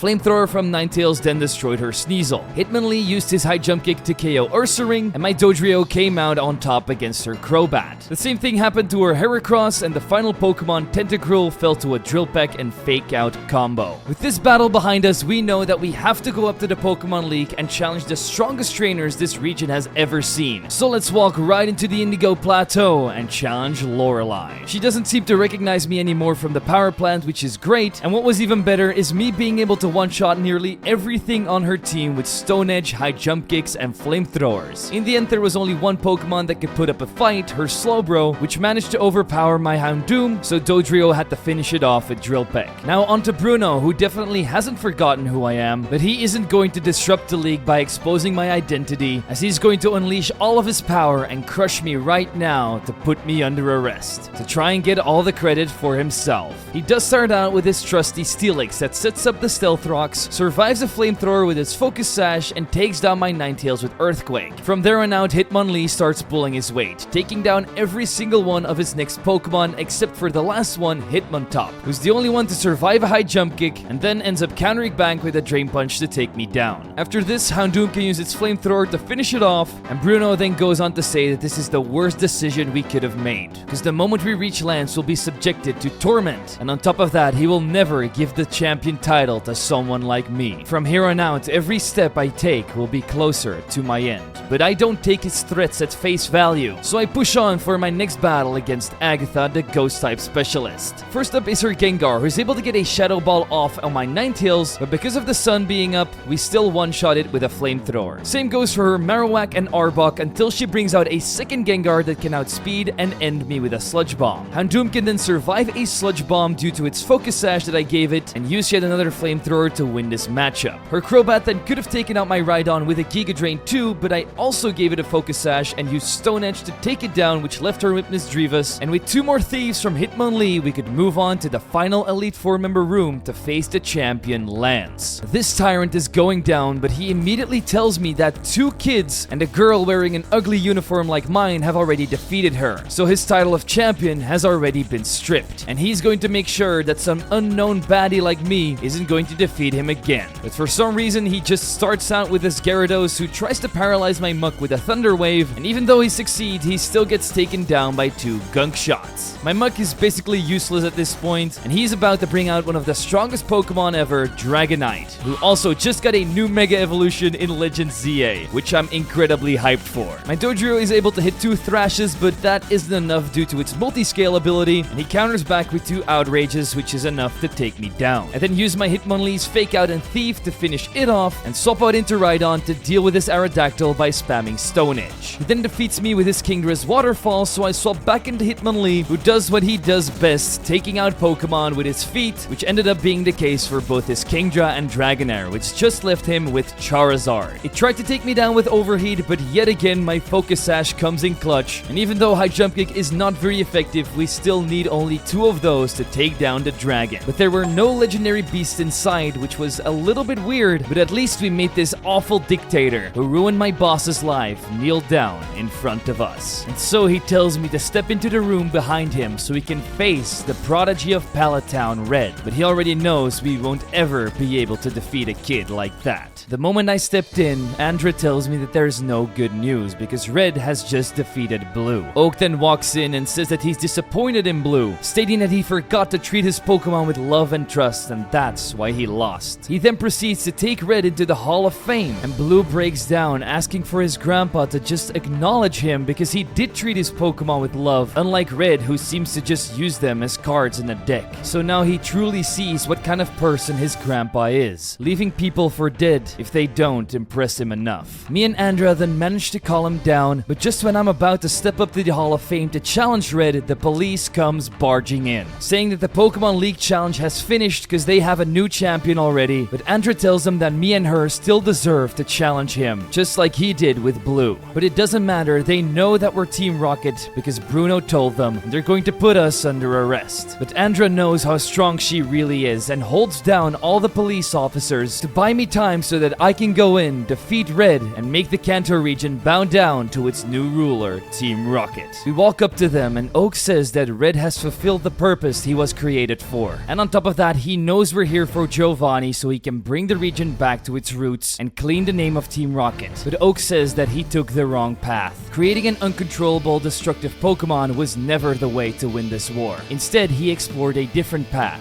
creating the unbeatable trainer, who will always make the best decisions and captures in Pokemon battling. That's why he created Red, who's actually a robot, filled with all the best battle strategies. And he even believes that there is nobody on this planet that can even defeat him. He doesn't really have a purpose and is basically an empty shell, prepared to be replaced by literally anyone, which means whoever controls Red has the power to change everything, and in this case, that's Oak himself. So I tell Oak that he doesn't want to use Red to dethrone Lance and bring Kanto back to the old days, but instead, I think he wants to start his own dictature. Oak says that this is typical from a criminal like me, and he isn't going to let his entire plan get foiled by Team Rocket again. So he sends out the ultimate battle weapon Red to fight me, knowing that he can be defeated anyway. So let's prove him wrong and take revenge for what happened back in Mount Moon. He leads off with his signature Pikachu that uses Volt Tackle to one-shot my Muck, but with the recoil damage we can bring in Ninetales and finish it off with Flamethrower. Next up was his Machamp, who shared the same fate. Snorlax got the fat kicked out of him by a high jump kick, and Espeon, despite hitting a Dazzling Gleam and setting up a Reflect, fell to 2 more crunches from Houndoom. His Lapras then came out, which ended up being one of his strongest team members. It overpowered both my fire types with Thunder and Hydro Pump, but we still had Hitmonlee in the back who could once again deliver the final blow, leaving him with the Pokemon that made all of this possible, Charizard. Last time this thing swept my entire team, but this time we returned a favor by one-shotting it with a single Stone Edge from Rhydon. Oak can't believe that we have just defeated Red. He just can't wrap his head around it. How does a low-life rocket grunt like me defeat a top-tier experiment like Red? But in the middle of his breakdown, we hear a voice coming from behind us stating,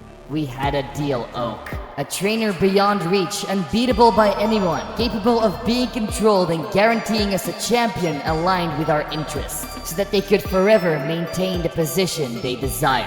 That's what Oak promised Lance. But now this entire mastermind experiment has been taken down by their biggest enemy, a Team Rocket member. Lance has had enough of Oak's antics and says that he wants results now, so he's just going to do it his own way, by opening up a special back room where he stores his real all-time best Pokemon team, including the legendary beasts. And he's going to unleash their power right here against me and expose Team Rocket for who they really are, while ruling over Kanto and Johto with an iron fist when all of this is done. He then screams, "I am the state," and starts off our battle. And so he starts off with Dragonite, who gets gunk-shotted by my Muck, which did indeed break its multiscale, but in the end we got taken out by 2 Outrages. We did do enough damage for Dodrio to finish it off with a Thrash, but then he starts bringing out the big guns, starting out with Raikou, who nearly took down my Ninetales with a Thunderbolt, but once I hit it with a Flamethrower, he decided to swap out into Suicune. I ended up bringing this legendary beast down to about half health as well, before getting taken out by Shadow Ball. That's when I swapped in my Hitmonlee and used my high jump kick Thief combo to take it down. Raikou came back out, so I swapped in Houndoom, and as he used a full restore to heal up, I was able to hit 2 full restores due to my Focus Sash, making me survive a Thunderbolt, which took down his second legendary beast. Speaking of seconds, here is his second Dragonite. I use a Flamethrower to break its multiscale. Then my Houndoom falls, so I bring in Dodrio and use Thrash to finish it off. This makes him bring in his third and last Dragonite. And because of the Life Orb damage he took, we only needed 1 Thrash to overpower it yet again, leaving him with only 1 team member, Entei. He used its extreme speed to KO my Dodrio, leaving me with 1 Pokemon too, my best one,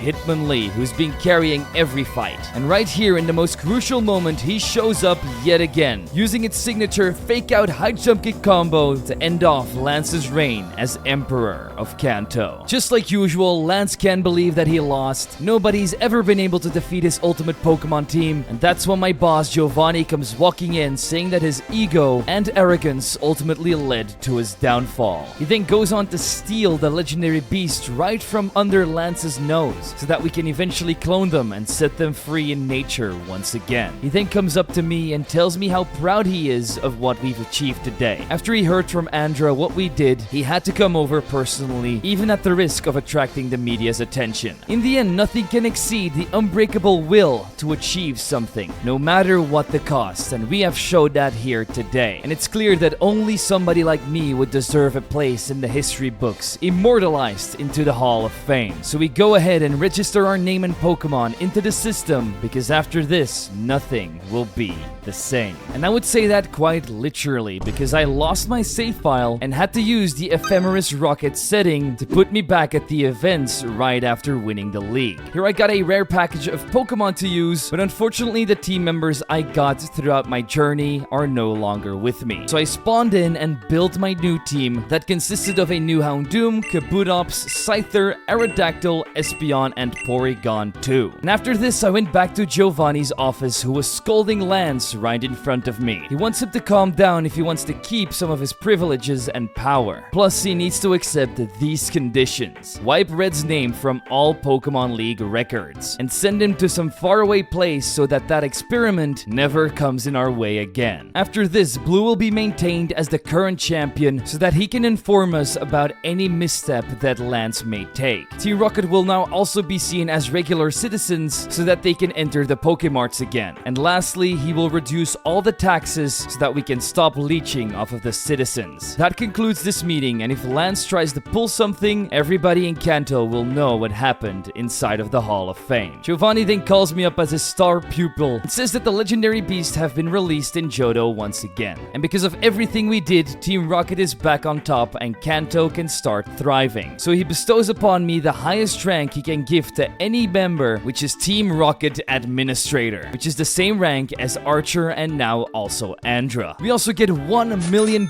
and a clone of each of the legendary birds. Now we can finally get started on Team Rocket's second objective, learning about the world of Pokemon and exploring its mysteries and limits. That's why he wants me to travel to the Sevii Islands for a vacation while we explore all of them to see if we can find anything new or interesting. So I guess this is sort of like a work vacation. But I'm not going to complain at all and take the boat straight to one island. Inside of the Pokemon Center, I ended up running into a research group. They were about to go on an investigation in a hidden cave located somewhere on Treasure Beach. This struck my interest, so I immediately followed in their footsteps and found the hidden entrance by pressing a random rock. From there on out, I traversed the rest of the cave, defeating all of the scientists one by one, and at the end of the cave, I ran into Devon Admin Emerald. He does indeed work for the Devon Corporation in the Hoenn region, who are trying to one-up Silph Co back in Kanto. That's why they came to this cave in the first place, because it used to be a portal to an entire different universe, where these ungodly creatures called Ultra Beasts reside. Now that portal has been closed off for quite some time, but there are still a few Pokemon left. One of them being Nihilego, which they want to use in their research. But I reckon that the boss man would be interested in this too. So I show off my champion title by defeating Emerald in a one-on-one battle by taking down his Mega Sceptile, Metagross, Registeel, and anything else he could throw at me, which resulted in them having to retreat and me grabbing Nihilego for myself. But that wasn't the only thing the Sevii Islands had going for them, as my next call for action was on the third island, where we meet the owners of the Joyful Game Corner. They ran into a huge problem. Apparently some crooks are running an illegal organization there, and they want me to take back what was rightfully theirs. This would hit two birds in one stone, because Team Rocket also doesn't want anybody to operate on their turf. So I went over to 2 Island to face the Cue Ball gang, and the more of their members I defeated, the more I started to notice that this place looked quite a lot like our Rocket base. And in the end, we even ended up battling some Rocket grunts until we reached the boss's room. This was none other than Frank the Grunt that tried to get me off of Team Rocket back in Mount Moon. He used to be an executive at Team Rocket, but has been kicked off of the team and has now started to build his own criminal empire here on 2 Island. He seems quite jealous of my position as admin and can't allow me to leave this place alive, because otherwise we would obviously go and tell Giovanni. But it doesn't seem like he knows that we're actually the Kanto champion, so I make quick work of him and his lackeys by defeating them in consecutive battles, and on our own we shut down this entire plan. The 2 owners are incredibly happy that we brought them their business back and give me some rare fossil Pokemon as rewards. From there on out, I headed back to 3 Island and into the woods. Here we see a mysterious man scaring away 2 children and then disappearing again into the woods. So I decide to follow him through the trees. That ended up leading me to a secret cave, and eventually we find him at the end at some cavern. He can't believe that we've discovered this place because nobody has been here besides him in the last 40 years. After telling him that I'm from Kanto, he says that he used to be a gym leader there, back when Lavender Town had one. He and Agatha used to be top students of the only champion in the region who achieved it by using Ghost and Psychic type Pokemon. He hasn't heard anything from Kanto in so long, so I decide to tell him that Agatha is indeed still part of the Elite Four, which makes him happy. I tell him that we're a trainer ourselves, which makes him very excited, as he even invites us over to his gym, which is right here in this cave. Upon arriving there, he explains that this actually used to be an official gym back in the day when all of the islands also had their very own gym challenge. He used to be the strongest of all the gym leaders here all due to his Hypno, because he had it ever since he was a child and their psychic connection was so in sync that a special phenomenon happened. His Hypno somehow evolved even further. But this made people incredibly scared of the gym, and that's why it's been long forgotten by now. But I can't wait to challenge this Hypno for myself by completing his gym puzzle and challenging Morpheo all the way at the end for a clash that he's been waiting for at least 40 years. He and his psychic type Pokemon were no match for me, however, as we destroy his Bronzong with my newly acquired Espeon's Shadow Balls. After this, he'd already bring out his newly reformed Hypno that has now grown a beard and somehow looks even more sus than he normally does. I still managed to take it down by spamming Shadow Ball 3 times, but he's definitely a bulky boy. The rest of his team, Blacephalon, Farigirif, Hatterene, and Musharna for my Kabutops' Night Slashes and Houndoom's Dark Pulses. Even though he lost, he's still very proud of himself and Hypno to see how far they've come. 40 years after the last one, he's happy to present me with the honorary badge. He wishes me luck in my future endeavors and then sends me off to the next island where we meet a new face that belongs to a guy with red hair. He's here to pursue two dangerous criminal groups that are trying to awaken two ancient legendary Pokemon with power capable of shaking the world by altering its weather conditions. So if we see something suspicious, we need to report to him in Altering Cave so he can take action against them before it's too late. So I traveled back to one island to check out Mount Pyre. And who did I run into there? Another red-haired man who seemed to be very interested in fire-type Pokemon like Moltres and Entei. But in the end, he wasn't here for them because this place conceals something far more interesting and powerful. And he's warning me not to get involved in things bigger than my own ego. Otherwise, he'll make sure to turn us into ashes. I'd say this guy fits the description of a lunatic that tries to summon a legendary Pokemon, but we still need to find the second one if we want to go and report to the mysterious man. He wasn't too far away as we managed to run into this pirate-looking dude on the 7th island. He was talking the same nonsense. Instead of a fire-type Pokemon though, he was looking for the Sea Basin Pokemon that seemed to be sleeping in the deepest parts of the dotted hole. With this information, I went to the Altering Cave and reported to the mysterious individual. I lend him my help because I want to witness the power of these Pokemon as well, but he says that would be stupid because this mission is only for those chosen by the god of Pokemon itself. So I tell him that I'm actually the champion of Kanto and defeated Lance, but he says that Lance is weak and hasn't even scratched the surface of the true potential a Pokemon can reach. But he also says a sentence that he keeps repeating a lot, that we are all the same in the eyes of the creator. Regardless of all of this, he still thinks I'm way too weak, so we better prove to him that we're strong enough to come with.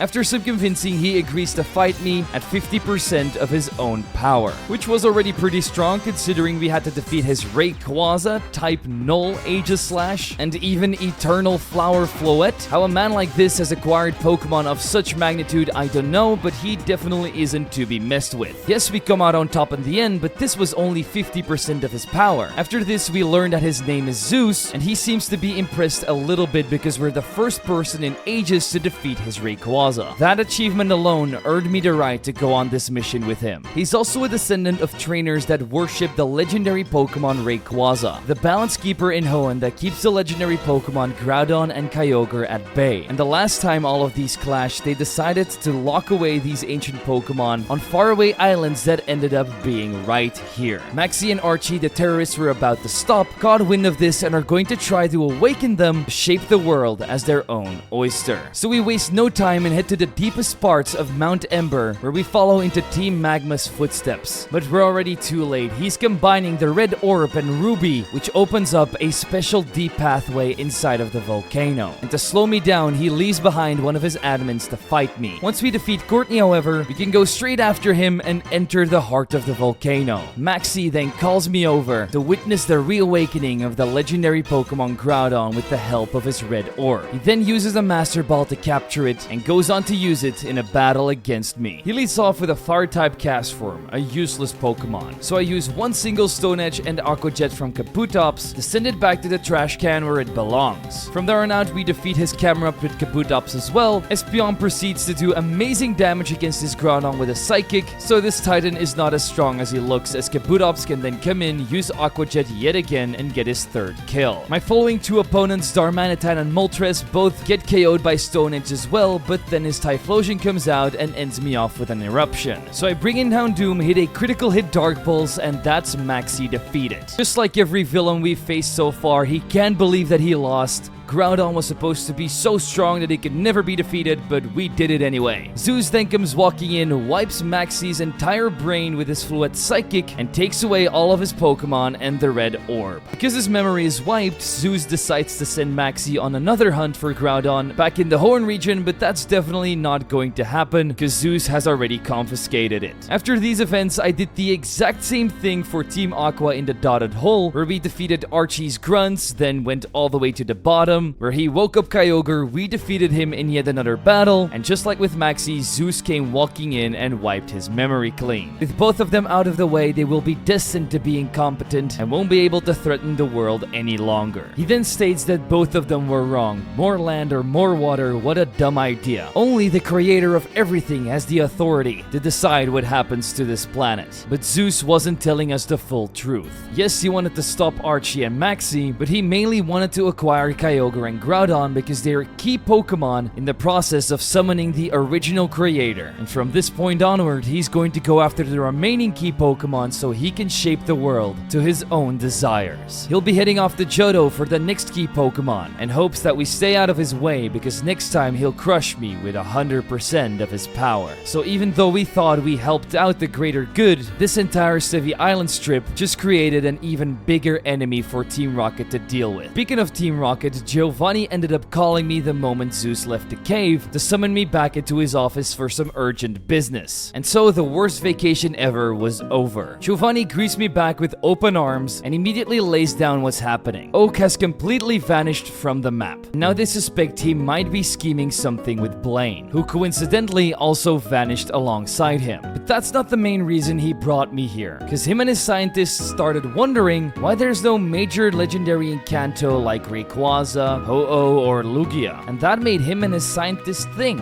what if that Pokemon still needed to be discovered? There are currently rumors out there that this Pokemon is stronger than anything else that the world has ever seen, so it's time to kickstart our investigation. And the first place we need to go and look is at Silph Co, because there is an underground basement there that serves as a library with so many old books that must hold some kind of answer. Minutes later, I already arrived there and tell the receptionist to open the secret pathway. Down here, I end up running into Lorelei, who still believes that Red is the real champion because she doesn't seem to know about the events in the Hall of Fame. On top of this, she'll also be retiring from the Elite Four position and will be moving back to 4 Island, her hometown. We get wished luck in our future endeavors, and then our paths split up because I'll be talking to the president of Silph Co, who's incredibly excited to see Kanto being turned back to its roots, which is also the only reason why he accepted Giovanni's proposal back when we raided Silph in the first place. He also wants to know how strong we've become since the last time we battled, so we destroy his team yet again because he didn't really add any Pokemon, just evolved the ones he already had. Due to my display of power, he full-on trusts me and hands me the final basement key so we can move on to the next section of Silph Co that's filled with some of the best scientists that have invented so many awesome things like this new Linkstone that I used to evolve my Scyther into a Scizor. But one of the scientists here is now Bill because all of his funding has been taken away due to my antics at the Pokemon League, and he hasn't forgotten that we've taken everything away from him. Due to his connections, he was still able to get a job here in Silph Co, where they've assigned him to his very own project, getting the maximum potential out of Porygon. But that's not why we're here. We need to know about that special legendary that might be hiding here in Kanto. Bill says that I'm crazy for believing something like that. He's read through everything here and there is nothing that claims this Pokemon exists. However, there was a document on Lavender Town cultists that should still be worshipping it to this day, but he went there, but there was no trace of any cult in the entire vicinity. But I do remember that cultist that attacked me back in Pokemon Tower, so maybe the answers lie there. But Bill isn't going to let me off the hook that easily. He has just created a machine to push the power of Pokemon to their limits and use it on Porygon to create its ultimate evolution. And now he's going to test his ultimate team against me. First up was his Porygon Z, but that is not about what he wanted to show off, as it can easily be defeated with a flamethrower from Ninetales. He then surprises me with 2 legendary birds, Moltres and Zapdos, but we already know how to deal with these oversized chickens, so I let Kabutops out to slash him up with some stone edges. He's starting to get sick of me, so he sends out his ultimate creation, Porygon 3, that now resembles a full-on plane ready to strike me down. And that's exactly what it did. With its very high special attack, it was able to smoke both my Houndoom and Porygon 2. I was still able to get a Thunderbolt off, which also ended up paralyzing it so that Espeon could come in and kill it with a Psychic. The last part of the battle was easy, with him just having Dragonite and Articuno left, so Kabutops had a field day destroying both of them with more stone edges. From here on out, Bill knows that Porygon 3 still needs quite a lot of work, so he goes back to the grind, while I get summoned back to Giovanni to report back on the potential Lavender Town cult. Giovanni is delighted with my discovery and immediately sends me to Lavender to investigate, but this will be a mission on the down low, as we don't want to alert any wrong people. Once I arrived in Lavender, we met up with Agatha from the Elite Four. We tell her that we're seeking for a special mystery, and she seems to know quite a lot about the Pokemon Tower. So we follow her inside, where she opens up a special pathway to the deep catacombs of the tower, and naturally we go and explore them. In the deepest parts, we find a tombstone with silver and golden letters engraved in it, and it states that the trainer who lies here has achieved everything in life. Not a single thing was too much for him. However, despite his countless battles and victories, his efforts were worthless. It didn't matter how good of a master he was, because he couldn't avoid death. Now his entire life has been fully forgotten, and only the memory of his deep desire to be immortal remains. The moment I finish reading, the lights turn on, and a legendary ghost pops up out of nowhere, desiring a battle against me, the real champion. In the end, we were able to defeat the ghost with Scissor's Steel Wing and Moltres' Flamethrower, and this allowed us to ask it one question about the Lavender cult. And while he won't be able to take me there, he is able to show me by rewinding the clock 50 years. The moment we arrive in that specific time period, that's where we witness a fight between 2 people that we know rather well. Agatha of the Elite Four and Morpheus, the former Psychic-type leader with his special Hypno. They both get called in by their master, who says that the local gym here is going to shut down in the future, but Morpheus will be able to take it over before that happens. They then enter this gym, and once we join them, we see that the champion of the region is holding a speech that even young Professor Oak couldn't resist listening to, as he always desired to be a champion himself. Upon further investigation, it seems to be a ceremony because this champion is the first one to do it with ghost-type Pokemon. Her name was Frida, and she reigned from the Johto region, but basically made Lavender Town her home. That's why the people here are so proud of her. She also used to be the local gym leader with her ghost-type team, and believes that the spiritual power that Lavender Town holds was what her and her Pokemon overcome their limits, and she also believes that anybody can become champion no matter where they're from. She also tells a story about how her very first Pokemon, Vulpix, evolved into a Ninetales, and due to their very deep connection was able to evolve even further, which didn't only make it stronger but also made it a fire ghost type. And with its immense strength, not even the dragon type champion that was reigning here back then could stand up to it. Oak then speaks up and says that this is an incredible discovery, and asks what level her Ninetales is so he can train up one for himself. But level really didn't matter here. It was all about the connection she had with her Pokemon, which is something Oak didn't believe in, and so he wipes it away as just a lucky level up. After this, Frida retreats to the basement to rest up, and everybody else leaves the building, so this is the opportunity to see what she's doing down there. As she's standing in front of her grave, Oak comes walking in again, and they still keep bickering on about this connection thing. In the end, Oak wants proof and asks her to show him the Ninetales, but she refuses. Her Pokemon is not a relic to be exposed to the museum. If Oak wants answers, he'll have to go on his own journey, but Oak says that he's just going to force it out of her by challenging her to a champion battle once the time is right. However, she doesn't plan on defending her title at all and is going on a long journey through Johto with her Pokemon, and this makes the young professor believe that all of this is just a hoax, that Ninetales isn't real, and that in the end she will just be a forgotten champion that nobody cared about. Well, in the meantime, he'll write his own story and become one of the greatest champions Kanto has ever seen. Frida says that if he follows this path, he'll just feel empty at the end of it because he hasn't searched for the true ideal life. And from there on out, their ways part, and we end up following Frida further into the basement. That's where she has a talk with that mysterious man from earlier about how Saffron City is going to expand with a new building called Silph Co, and because it's going to be a place of the future, they'll be building a new gym there, while Lavender Lavender Town will be demoted to a passerby place that not a lot of people come to visit. And the gym that was once here will be turned into a name raider that will be in charge of this here graveyard. But there's still some time until that happens, so Morpheus will be able to be a gym leader here for a little while. Their conversation then ends and Frida walks to a corner of the room with her Ninetales. This is the place where they met all those years ago, and every time they come here she gets emotional. But there's also a special passageway here that nobody has ever opened up, not even herself. And for some reason she just doesn't want anybody to know about it and will die with this secret so that no soul can ever find out what happens down there. With that moment we get sent back into the present, and the ghost that was probably Frida's is now gone. I know what I have to do now if I want to uncover this secret.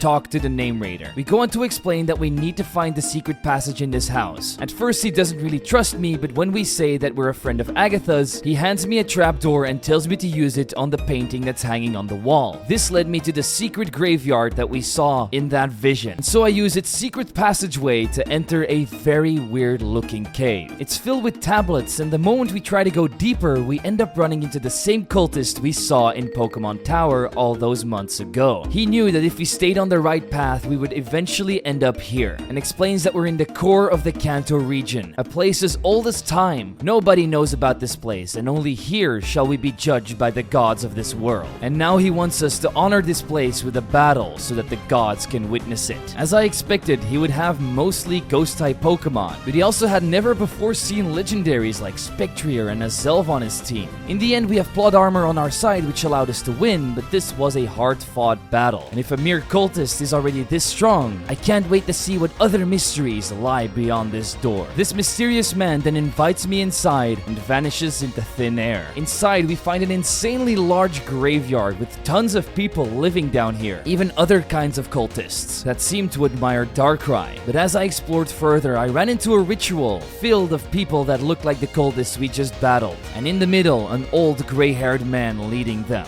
They're praying to the creator of Kanto and are awaiting his long return, and that's why they sacrifice one of their own members with the powers of the legendary Pokemon Yveltal to keep the gods satisfied. Once this terrible ritual is over, I step into the middle of the circle to confront them, and they immediately notice that I'm not from this place. And they refuse to let me go because the world can't know that this place exists. So I tell them that I'm looking for the Essence Pokémon and that I'm the current Kanto champion. But they already knew all of this, and the leader says that our limited brain capacity can't understand what the Essence Pokémon even is. It can't just be captured and added to your Pokémon team, neither can its power be measured to other Pokemon. He knows my organization is just after power, but it's only when you can kneel down to that power that you can start to understand it. He could end me right here in an instant with his Yveltal, but he senses that I'm different from the others and might be able to understand what this entire thing is all about. But he's not just going to give me the ancient knowledge of Kanto. We need to prove to him that we're worthy by showing him our spirit in a Pokemon battle. But just like Zeus, he's not even going to use 50% of his power to determine if we're worthy. So let's see if we have what it takes to defeat Esoteric Lyra, which is apparently his function and name. He leads off with an Ultra Beast named Stakataka, a Pokemon from out of this world. Even though it's menacing, we can still bring it down to its Focus Sash with my Houndoom's Flamethrower. Yes, we do get taken out by a Rock Blast, but this gives Kabutops the opportunity to end it off with an Aqua Jet. He then uses his Delphox's Grass Knot to one-shot me too. I then use my Espeon's Shadow Ball to neutralize this thing, but that's when he starts bringing out the big guns like Darkrai, who still gets one-shot by my Scizor's X-Scissor, but that's not the only legendary he has, because Hoopa comes out next. With the combined powers of my Scizor's X-Scissor and my Moltres' Flamethrower, we still take it down though. Porygon 2 can then survive 2 superpowers from his next Pokemon Hydreigon, so I proceed to take it out with 2 more Ice Beams, leaving him with just a mythical Pokemon Mew that must have escaped from the lab all those years ago. Here we show that it's not the superior Psychic type, with Espeon's Shadow Balls bringing it down and winning me the battle. He now believes that I'm the real deal. There are only a handful of trainers that could have defeated this team, and I am one of them. He then says that the Essence Pokémon is not a Pokémon at all. It is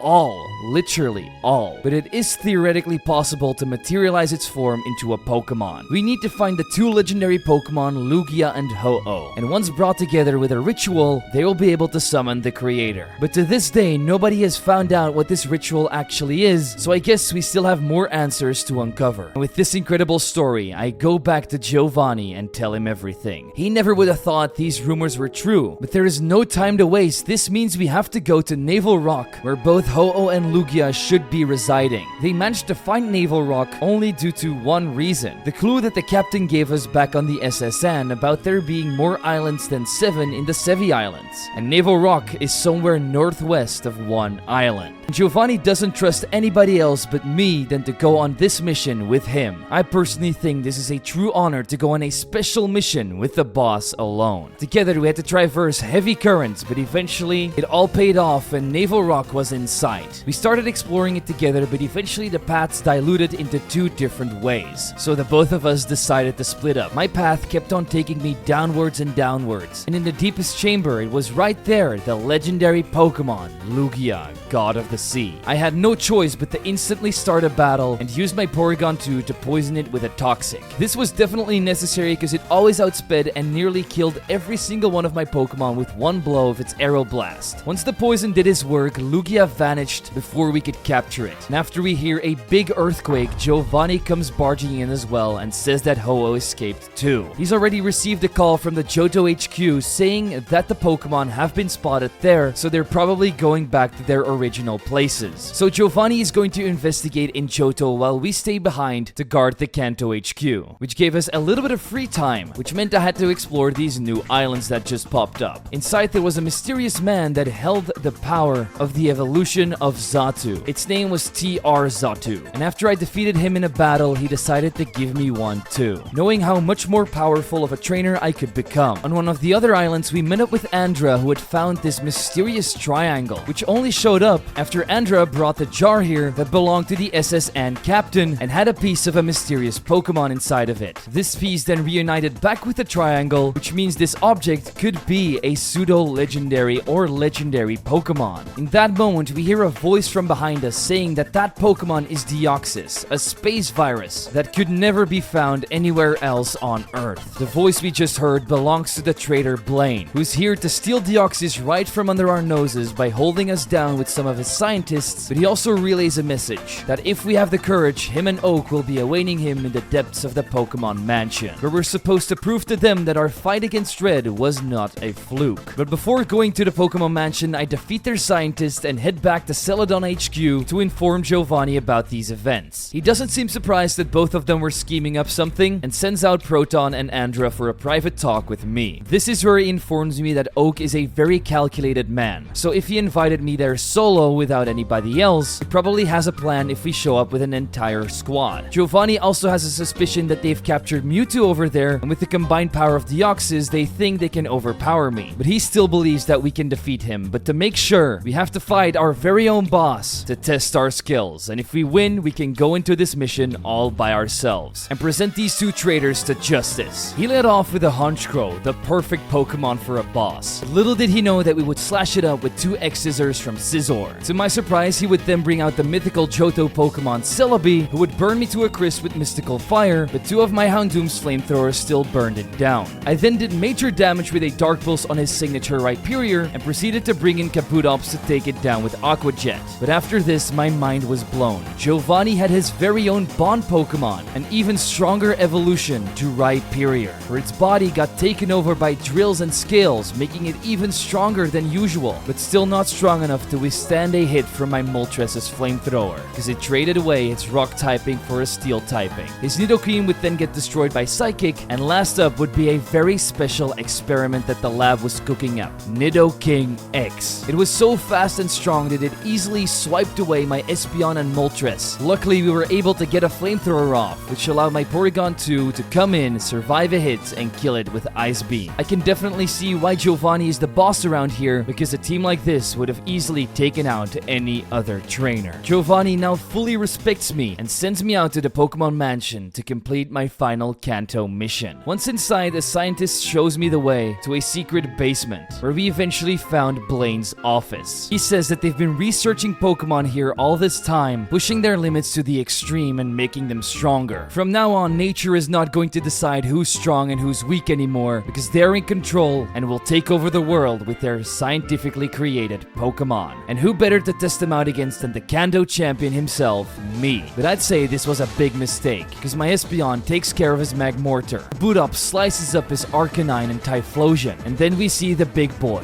Magmortar Y, one of his experiments that could probably blast away a town with his cannons, but it's still not strong enough to one-shot my Porygon 2, and so we take it out with Tri-Attack. His last two Pokemon are the Hoenn Pseudo Legendaries, but even them shake to the power of a real legendary when my Moltres destroys both of them with Air Slash and Flamethrower. At first, he still doesn't understand how his Magmortar Y didn't destroy me, but none of this matters because Oak has reached an even further level and is waiting for me further up in the mansion, which means it's time for me to confront him and put the traitor behind bars. He believes that Red could have been a way better trainer if he was exposed to people like me more often, and the only reason that we won is because we had better resources, but now that's not the case because he's crafted the ultimate Pokemon team with the help of Deoxys' DNA, and from here on out they will create all Pokemon equally so that everybody is on an even playing field and only skill will prevail. He then asks me if this goal of his is really all that bad, but I say that imperfections make creatures what they are, and modifying them genetically and with experiments is something morally not right. Just look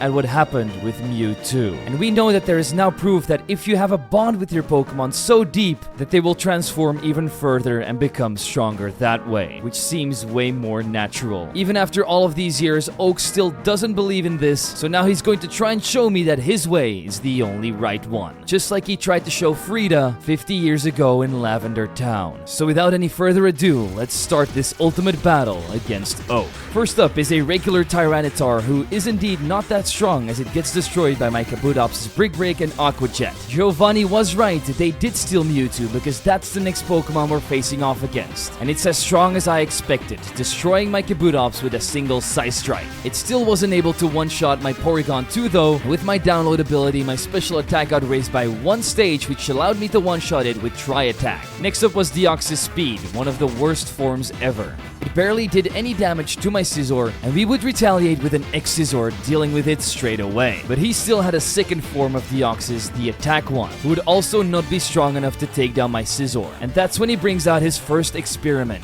the ultimate Aerodactyl form. But this prehistoric beast would still be no match to my Espeon's Psychics, showing that once again, strategy and love is the way to go. One last effort to take me down would be Deoxys' defense form, but it basically did no damage, so my Espeon could finish it off with a couple more Shadow Balls. And that's how he defeated one of the top scientists ever. He believed that he could have defeated God with this Pokemon team and doesn't understand how we got the upper hand on him. But he did see that somewhere in my imperfect Pokemon team was something that made it perfect. But all of this is getting way too much for him. Creating Red living in the shadows of this laboratory just to barely scratch the surface of how a Pokemon truly works. He doesn't want to keep going. He just can't take it anymore. He's going to go outside knowing that Team Rocket is there waiting for him. Then he will hand over Mewtwo back to Giovanni so that his oldest rival can carry on his work. With these parting words, I head back to Giovanni's office, who's over the moon that we have defeated everybody in the Pokemon Mansion and put his two longest rivals and traitors behind bars. And as my reward, we get $1.5 million and clones of all the Johto beasts to strengthen our team even more. Because of our efforts, Kanto is now fully under our control, and now we can finally bring it back to its former glory before the war.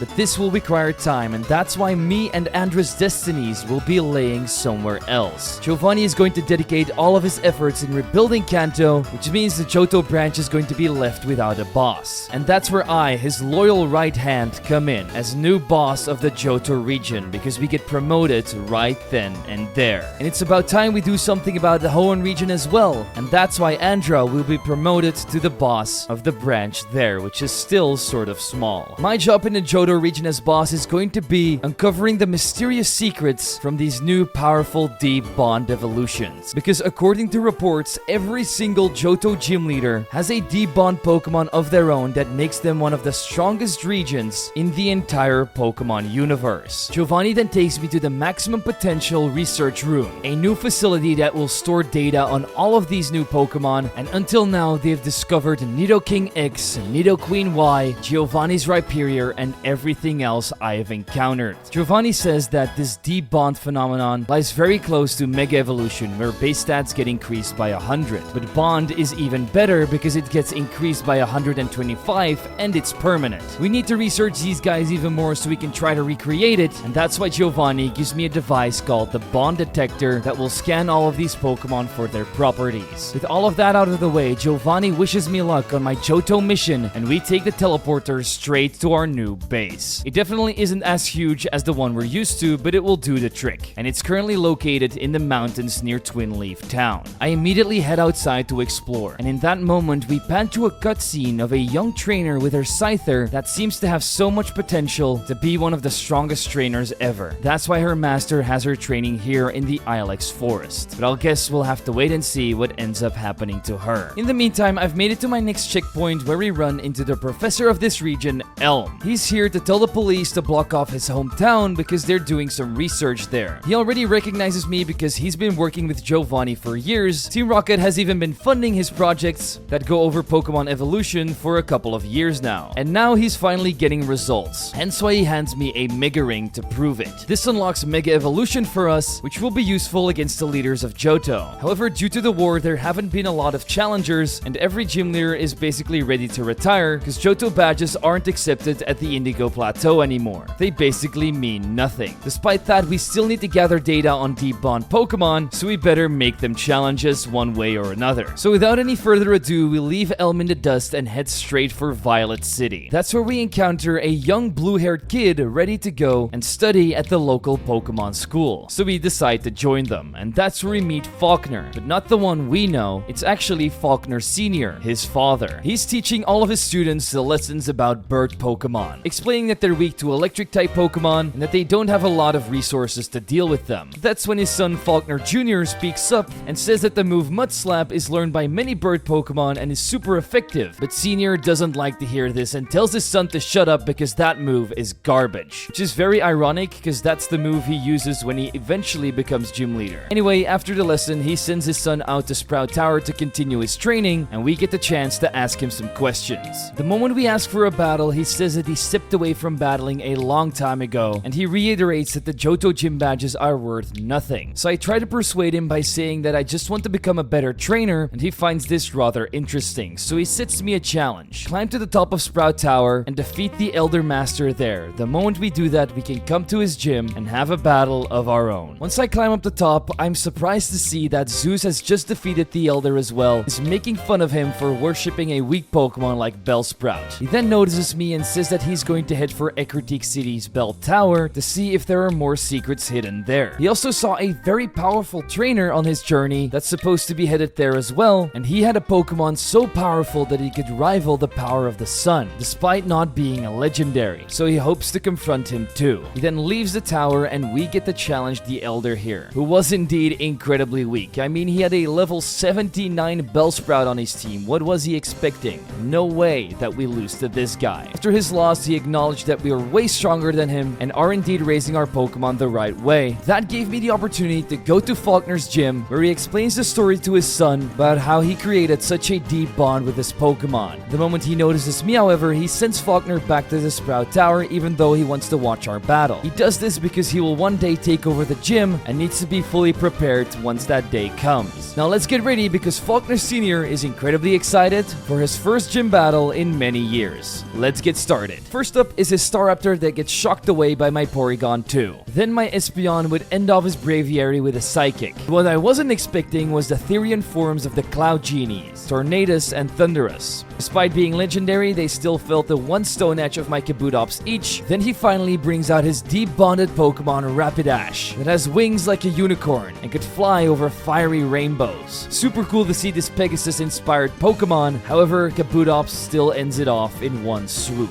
This left him with just one Pokemon, his Mega Pidgeot, but not even that was enough to stop my Fossil from ending this battle. Faulkner believes that I'm a true trainer because nobody else has ever been able to defeat his Rapidash. So with great great honor, he passes the Zephyr badge on to me and wishes me luck throughout the rest of Johto. I head back outside and the first thing I do is check out the ruins nearby. These were filled with our grunts doing research, so for now we should probably just let them do their thing until they find something that's worthwhile. Once I reached the next cave, Giovanni gave me a call with how pleased he is that we've gotten all the information on Falkner's Rapidash. The results are through the roof yet again. This Pokemon is incredibly strong, so he urges me to go and find more of them. So I move on further into the cave where we meet up with Elm, who was doing some research on a Lapras downstairs. He heard about my victory against Falkner and would love to know what kind of team I'm working with to see if he can maybe find out something more about why I'm so strong. So just like with any other opponent, we wipe his team in a matter of seconds, and this makes him realize why I'm such a top dog in Team Rocket. Even though he wasn't able to find anything special, he knows we'll go on to do great things. He tells me that Azalea Town is just up the road, which should have another gym leader for me to challenge, so we get out of this cave and make our way over there. Here we ran into a very peculiar trainer who's traveled from very far away to meet someone with advanced medical knowledge, who he's heading to now. So we decide to follow him and end up in the house of the bug specialist, Kurt. Here they start talking about both of their deep bond bug Pokemon, but Alders ended up getting very sick and doesn't have a long time to live anymore. So he thought that maybe Kurt would be able to save him since he's sort of in the same category as him, but that was not the case. Kurt had no idea how to cure this, because Alders' Pokemon is one of the strongest he's ever seen, but due to this, he's also fated to dim sooner. But he might find some answers in the pharmacy of Cyanwood City, so that's where he'll be going next. Once Alder is gone, we go and talk to Kurt and ask him for a challenge. Just like with Falkner, he wants me to go and defeat someone to prove my worth. In this case, it ended up being a Slowbro master who was training in the deepest parts of Slowpoke Well. He was a pushover compared to what we already faced, so in no time, I was already facing off against Kurt in his gym. It was here that I defeated his Kleavor with my Scizor's Steel Wings to show off the best Scyther evolution. Then he'd already show off his Deep Bond Pokemon, which turned out to be a Butterfree. Again, nothing my Kabutops couldn't handle. Once it was down, the rest of the fight became very trivial, with Kabutops, Raikou, and Moltres all pulling their weight, taking down his team members. After our win, Kurt presents us with the gym badge, and we move on to Ilex Forest, where I meet his pupil Bugsy, who is perfecting the move U-turn. After giving one of his TMs to me, I tried to leave the forest, but then Giovanni gave me another call. The Butterfree's information has been fully processed, and it has a base stat total of 520 with adaptability as its ability. It's also only got 5 base power in its attack, with the rest of its stats being boosted to the max. A great find, but not enough. There must be more Pokemon like this out there. But we also have a side mission going on. He wants me to meet Archer at the radio tower, who will fill me in on the details. So I moved my ass over the Goldenrod and met up with him in the lobby. First up, he rewards me with $500,000. Then he gives me a radio pass, which we need to enter the top floor of this building, which is the director's office, who we have a meeting with. Because he's one of the most influential men in the region, and we have to convince him to call a meeting with all of the top dogs between Kanto and Johto so that we can reunite the two regions. Our talk ends up going quite smoothly, with the director never having liked Lance in the first place. In fact, most of the Johto region never even wanted to go to war in the first place. After some negotiations, the director realizes that we only want the best for both regions. He's now going to get in contact with Giovanni to get this meeting going. The director also informs me that the gyms from now on are going to be reformed, but Goldenrod still has an interesting leader that we better go and challenge before she retires. But it seems like we're already too late. She steps down because some of her gym trainers want her to turn into a normal type gym leader, which would degrade her dark type Pokemon. So she'll be retreating to a dark cave all by herself to the east of here. That's where we'll be able to challenge her. To get there, I had to travel over the newly constructed train tracks that are supposed to connect Johto and Kanto. At this point, they aren't finished yet, which means we can just walk over them. And after finding that elusive cave, we got the battle, the Johto leader, Valeria. We know she loves the dark typing and starts off with a Mandibuzz that does get one-shotted by my Raikou's Thunderbolt. She then brings out her Deep Bond Kingdra, which traded away her dragon typing for the dark one. I'm not sure how I feel about this design because it's not as majestic as it used to be, so I instantly knock it out with another Thunderbolt.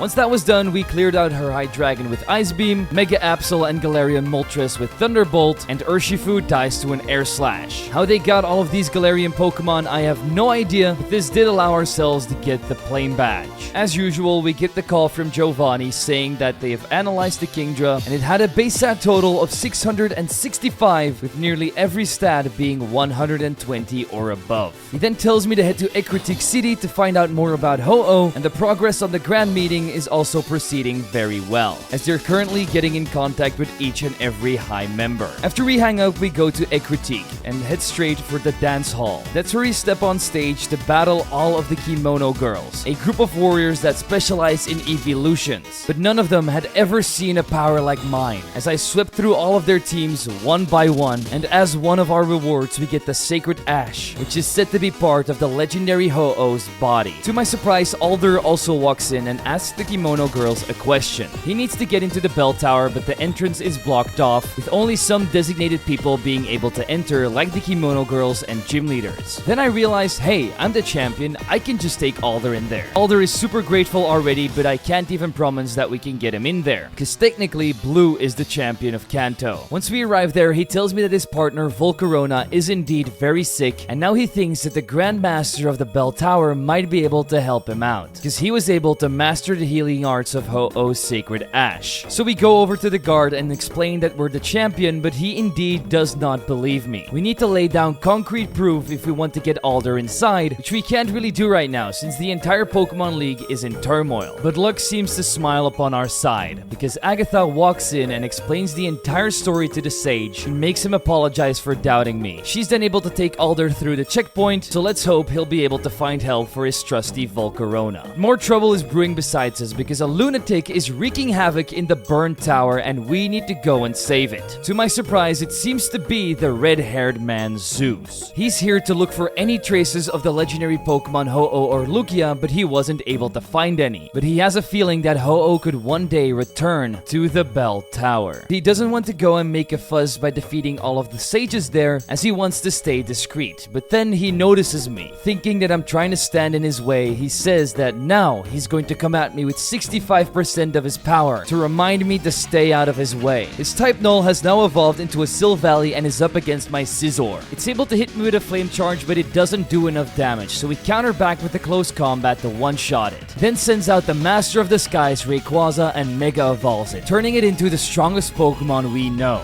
Even with that power, Porygon 2 still can be one-shotted, so Ice Beam does the trick and takes down the God of the Skies. Next up is Eternal Flower Floette, who gets defeated by my newly acquired Mega Blastoise's Mirror Coat. The two Wither Titans Groudon and Kyogre get overwhelmed by my Moltres' Flamethrower and Raikou's Thunderbolt, proving once again that weaker legendaries can still do the trick. Last up is Aegislash, who dies to a Shadow Ball or two from Raikou as well, and that's how he easily defeated Zeus at 65% of its power. He applauds my strength, but says that my Pokemon have reached their potential ceiling, and the team he just displayed is nothing to what he can achieve once his entire plan comes to fruition. And for my own safety, he hopes that an event like today never happens again, because then he'll be forced to use his full power on me. He then teleports out, and that's when the leader of the Bell Tower finally arrives. His name is Master Jaren, and he would love to have me at the top of the Bell Tower with him, but first, he still needs to try and cure the Volcarona from Alder, plus he also has another meeting coming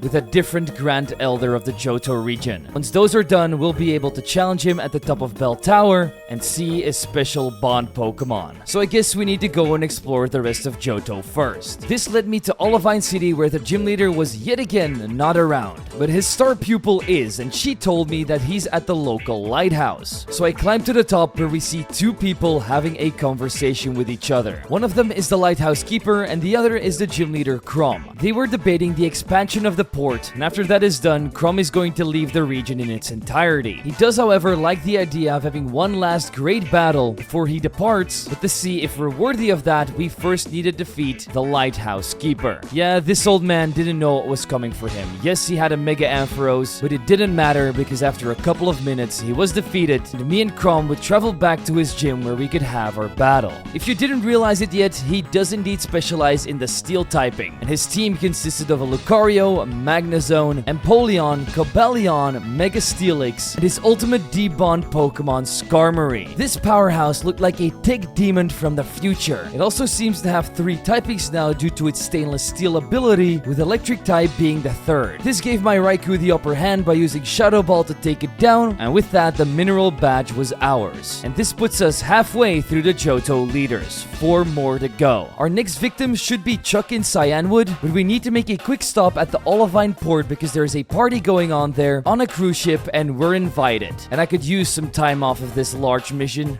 so I'm going to be enjoying myself. While on the boat, I start beating up every single sailor I can see because that's my idea of fun. We then get our scheduled call from Giovanni. Skarmory's data has successfully been transferred, plus the meeting at the radio tower is nearly ready to be executed. We then join the rest of the party but run into a familiar face, the captain of the SSN, who also turns out to be the captain of this ship. He invites me over to his cabin to have a more pleasant conversation than the last time we met. He heard about everything that Team Rocket did and is glad that we ended up stealing his jar. Giovanni even let him know that the part that he had belonged to Deoxys and sent him all of the data, which he was really happy with. So now we have a new friend for life. However, he hasn't forgotten that we've beaten him last time, and so we start a friendly battle so he can try to take revenge on me. He nearly has a full team of pseudo-legendaries, but his first Pokemon is still that trusty Groudon, which is easily defeated by my Mega Blastoise's Focus Blast and Ice Beam. He then sends out Salamence, who dies to Ice Beam from my Porygon 2. Espeon carries on the killing spree by Psychicking his Como-O. His Tyranitar would be broken by a single close combat from my Scizor, and then we'd see everybody's most anticipated Mega, Flygon. And out of every single one that I've seen so far in ROM hacks, this is by far the worst. But most of them are peak, so this one is definitely not bad. But it still got taken down with a combination of both of my legendaries as Raikou and Moltres destroyed it. The captain's last Pokemon was Milotic, and with 2 more Psychics from my Espeon, that was also cleared out of the way. This shows the captain how far we've come and makes him really proud, and even urges him to give me a Whirlwind Crosser. That thing is going to allow us to reach Cyanwood without any problems. So I grab my surfing plank and ride the first wave to the pharmacy, where we end up running into Adler. He has very unfortunate news. Neither the Sagers nor the pharmacy here was able to cure his Pokemon, and now he's starting to lose hope. So now whatever happens, he will never see the power and strength of a Pokemon in the same way again. There's a little bit of hope left for him though. He's going to try and meet with the greatest sage in Johto, who's rumored to have a deep bond Pokemon that rivals the likes of his. Maybe that guy will have some answers for his questions. In the meantime, while he's gone, I try to go and challenge the local gym leader Chuck, but he's been off to train at Mount Mortar for the last 2 weeks. So if you want that battle, we'll have to go and find him. Mount Mortar was east from Ekritik, so it took me quite a while to get there, and traversing the mountain itself was quite hard too. Almost like a maze that did reward me with the waterfall HM once I got far enough. I could then travel over the largest waterfall inside of the cave, and that's where we found Chuck's training spot. The moment he notices me, the training stops, and we tell him that we need to fight him. He likes my determination coming this far just to talk to him, so he agrees and we meet back up in the Cyanwood gym. He says that due to his old age being 51, he isn't able to give 100% of his effort anymore. However, his Pokemon definitely can, and that's why he starts off with his Machamp. And guess what? My Psychic type moves had a field day, with Espeon's Psychic claiming its first victim and Raikou doing the same against his Annihilate the turn after. But then he started to clap back with his Galarian Zapdos that was both fast and strong. With a couple of hard-hitting kicks, my Porygon 2 and Espeon both got put into the hospital, which means it's time for Raikou to spin the battle in my favor by using Thunderbolt on this and Shadow Ball on his Mega Galay. For his Terrakion, we just needed one Hydro Cannon from Mega Blastoise, which left him with just his Deep Bond Pokemon, Poliwrath,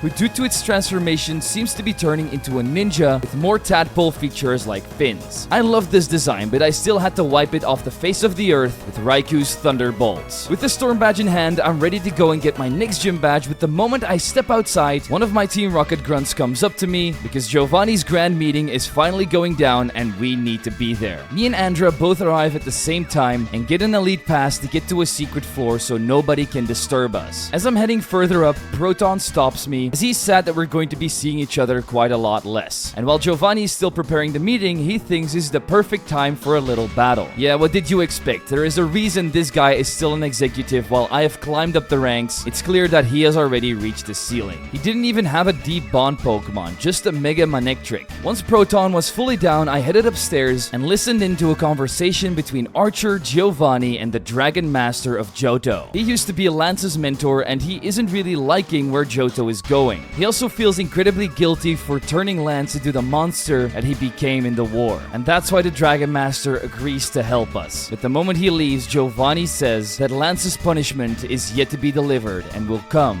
very soon. Once that is done, we all head into the meeting room with every single high-ranking individual you can think of. Even some of our enemies like Professor Oak, Bill, and Lance are sitting at this table. Once I step in, Blue immediately tells me that Lance has been given the title of champion again while he's been demoted to the 8th gym leader by Giovanni. I'm not going to question my boss's choices, but this doesn't really seem like a good idea. In the meantime, Lance is actually getting scolded at by his old master and is banned from ever going to Blackthorn City again. Sitting down on my chair then starts the meeting. The director of the radio tower starts off by saying that everything that is being told here will be confidential and will not leave this room. We then do a merry-go-round where everybody introduces themselves and states what their function is. Giovanni then speaks up about his plan to reunite Kanto and Johto so we can both start to pick the fruits of our labor. But we need to do this with a strong system where our respective interests are aligned so that there won't be any hiccups like another war. And to do this, Giovanni proposes to open the borders between Route 26 and 27 again, and that Johto can be put back into the Pokemon League Championships, which would make gyms viable again. The train tracks will also be finished as fast as possible to complete the connection between the two regions. He then assigns Lance back to the champion position because he has some conflict with both regions. Oak will also be able to continue his research, but only if he presents all the results to everybody in the room. Silph Co will be able to expand its product range to Johto as well, and for the two masters, the Bell Tower and Dragon's Den will be historically preserved. The director then asks how we're going to fund all of these projects, and that's where Mr. Fuji comes in. They're going to tear down the Pokemon Tower and turn it into the Lavender Radio Tower, where Johto will be able to broadcast the radio programs, which would make them way more revenue. And on top of this, any remaining profits will be put into a project that can create a Pokemon capable of protecting us against any attack. This brings him to his last demand, where Silph Co and the Lavender Radio Tower will stay close to the public so that we can keep working from the shadows, and so that Team Rocket employees can help there behind the scenes. And we will handle all security across both regions as well. There will also be research rooms in both radio towers, because apparently radio waves can now further Pokemon's growth, and they want to research deeper into that, which is why Price will also give up his former ninja base in Mahogany Town to work as new Rocket base. All of these plans will give us the most power, and with a couple of years' time, both regions will be on top of the world. In the end, there's quite a few immoral things that were said here, like getting rid of the Pokemon Tower, but everybody still unanimously agrees. With that, this intense meeting is over, and so the squad decides to have one last talk. They're delighted with how this all turned out, and Giovanni even has a little surprise for us back at the base. He then tells Andra and Archer to leave, and takes me by my shoulder to look over the city together. Everything we see here will soon be at our fingertips, and will turn it into a paradise everybody dreams of. However, our next course of action will be to take on the last 3 gym leaders and gather their deep bond data so we can start creating that most powerful Pokemon ever. The strongest of these 3 will definitely be the Dragon Master at the end, who owns a deep bond Dragon-type Pokemon that is so strong no trainer has ever defeated it. So we need to get information on that ASAP. We thank Giovanni for everything he's done for us, and then retreat back to the base where we finally have our very own incredibly large office, which ended up being one of Giovanni's surprises. Now I can feel like a real mafia boss. Once we walk over to our table, we also get clones of the 3 Regis plus a Deoxys for ourselves. We also get a Rocket Stone, which allows us to get an experimental Pokemon of myself, so I use it on a team member that has carried me through many fights, Porygon 2, to turn it into Porygon 3, giving it the ghost typing, taking away some of its defenses, and giving it adaptability as well. So while it might not be able to tank as many attacks anymore, it can definitely dish out way more damage. But enough spending time in the base, we need to head to Mount Silver to rendezvous with Andra for a special mission. On the way, I defeat Professor Elm and his new Electrode Y that he managed to cook up with some more research, and I'm not gonna lie, I just wish this turned into a Master Ball instead of whatever this is. Upon its defeat, we jump back to the cutscene with the girl training her Scyther in Ilex Forest. It looks like she's giving up training because everything has just been going worse instead of better over the last few weeks. That's when 2 cool trainers come up and say, "Yo, wanna be cool like us? Just join us to a trip to Goldenrod City. There you can buy awesome Pokemon like Porygon Z and even a Metal Coat to evolve this lazy Scyther into a Scizor. No training required." The girl immediately falls for this because she has done enough training and would like to see results now, leaving behind her Scyther and stating that she will be back for it to turn it into a Scizor. In that moment, Zeus comes walking up, ready to stir up some trouble to try and get Celebi to come out. And without mercy or regret, he straight up deletes this Scyther from the face of the planet with his Reshiram. Even though Celebi didn't show up,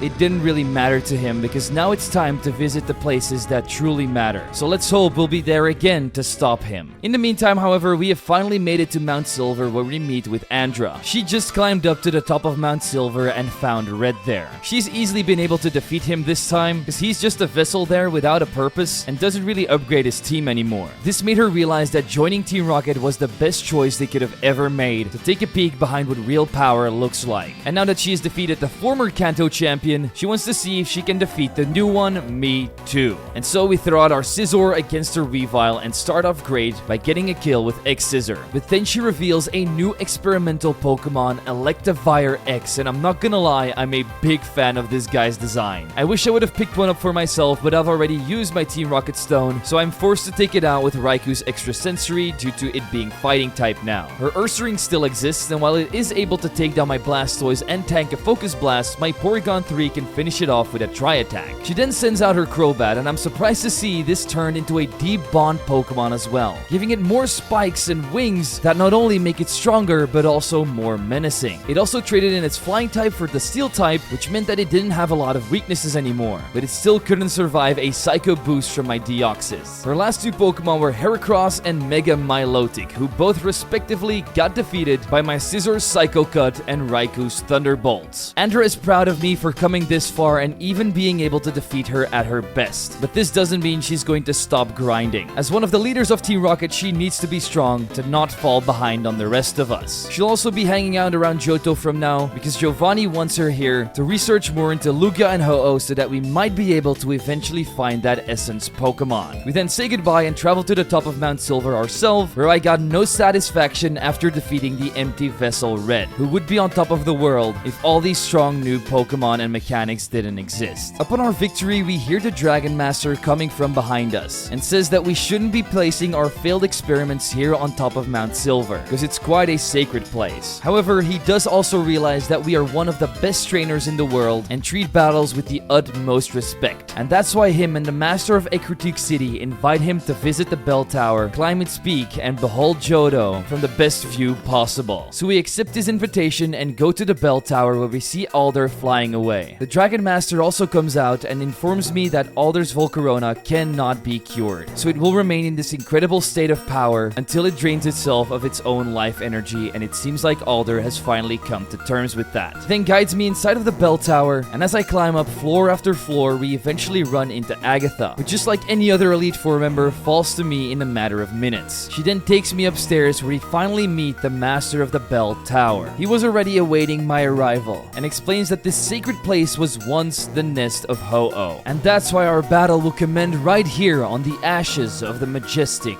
golden bird. Hopefully then we'll finally understand what Johto is all about. Jaden here had a pretty decent start to our battle, bringing out a Galarian Articuno. Little did he know that my Deoxys was faster and stronger and one-shotted it with Thunderbolt. My Porygon 3 then destroys his Alakazam with a Shadow Ball, and the same goes for his Dragapult, but then we see his Bond Pokemon, and this thing is something I never would have expected.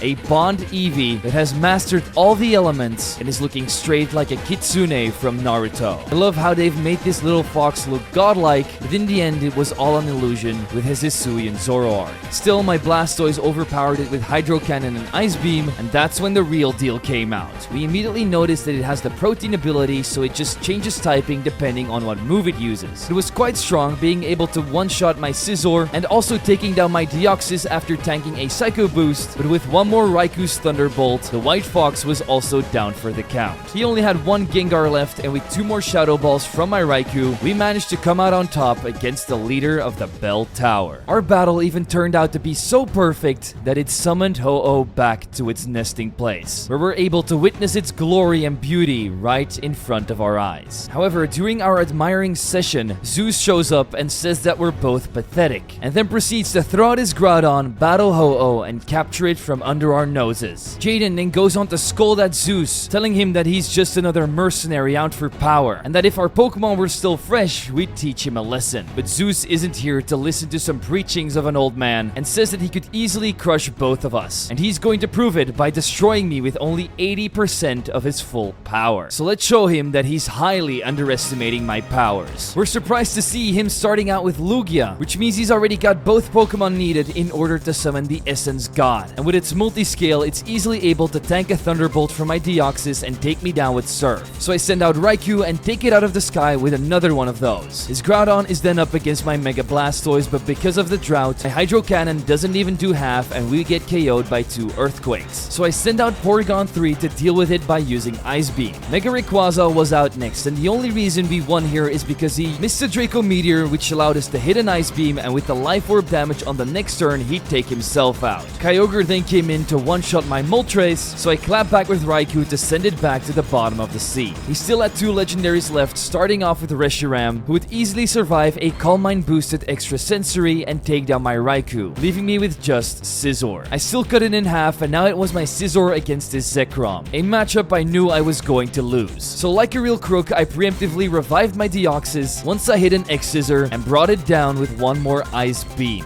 After this defeat, Zeus starts to lose his cockiness, saying that his team might not be fully complete, but no ordinary trainer should be able to defeat it. But he then convinces himself that only one more single key is needed to bind everything together, and from there on out, he'll be unstoppable. He then flies off into the sunset, and Jaden tells me that we need to alert the Dragon Master as fast as possible before he can reach that place. So I grab my gym badge and head straight for the next destination, Mahogany Town. On the way, we run into a grunt who says that he's been running into some trouble. They were supposed to take over the old ninja base and turn it into a rocket base, but the ninjas don't want to leave, and our grunts just aren't powerful enough to defeat them. So like the real boss of Team Rocket, I go and show them how to deal with problems like this, busting out my best karate moves and swatting away every ninja this base throws at me. And after defeating the men in charge, the base is rightfully ours. We then get to orders to find Price, who should be at the Lake of Rage, and after a bit of searching, we see him overlooking the water. He places his trust in me in creating a better Johto region, and in order to do that, we need to battle him. So we get invited over to his gym. So with my big brain, I complete his ice puzzles, and that allows me to take on his challenge. He has quite a strong team, starting out with a Snow Warning Alolan Ninetales that sets up the Aurora Veil to boost its defense and special defense. Even so, my Moltres can still bring it down with 2 flamethrowers. But then he brings out a special form of Articuno that must be one of Team Rocket's new experiments. And I have to say, I love this design about 1,000,000 times more than the original. My Raikou can still bring it down with 2 Thunderbolts, however, so it's not as majestic and strong as it looks. We then find out that his Deep Bond Pokemon is a Mamoswine who's just got some snow on his back,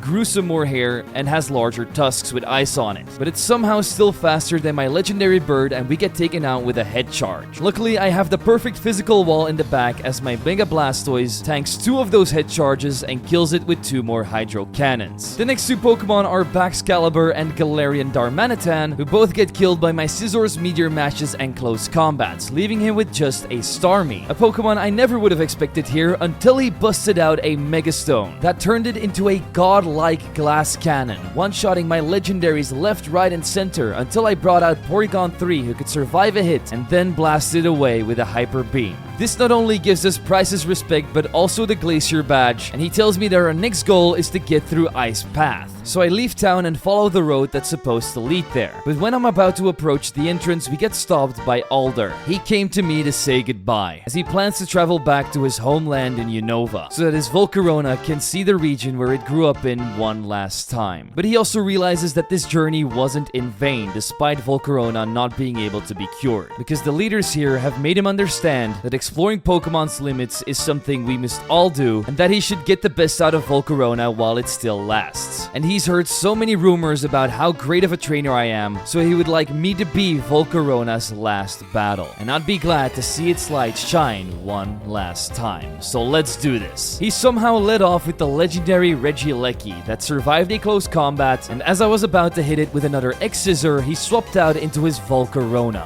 This thing looks awesome. I get what people mean. insane. It quite literally looks like the sun. And if Mega Volcarona would ever come to exist, I'd hope it looks something like this. Anyway, I decide to hit it with a critical hit X-Scissor, and then I get taken out by an ancient power. So I'm forced into Porygon 3, who can tank yet another hit and blast this already dying Pokemon into oblivion. His next two Pokemon, Urshifu and TR Zatu, both get finished off by my Raichu's Thunderbolts, and then we get another look at a new Mega Pokemon, Noivern, that seems to take a little bit of inspiration from Mega Aerodactyl, where its sleek design gets turned into a more ragged and wild design that has lots of blade-like features and spikes everywhere. It is, however, still not strong enough to take down my Blastoise, so we freeze it out of the sky with another Ice Beam. Now only Virizion and a damaged Regieleki remained, and they got cleaned up by my Raikou yet again. Alder then tells me that he's going to release his entire Pokemon team and start anew with a Larvesta egg so he can try to experience it all over again.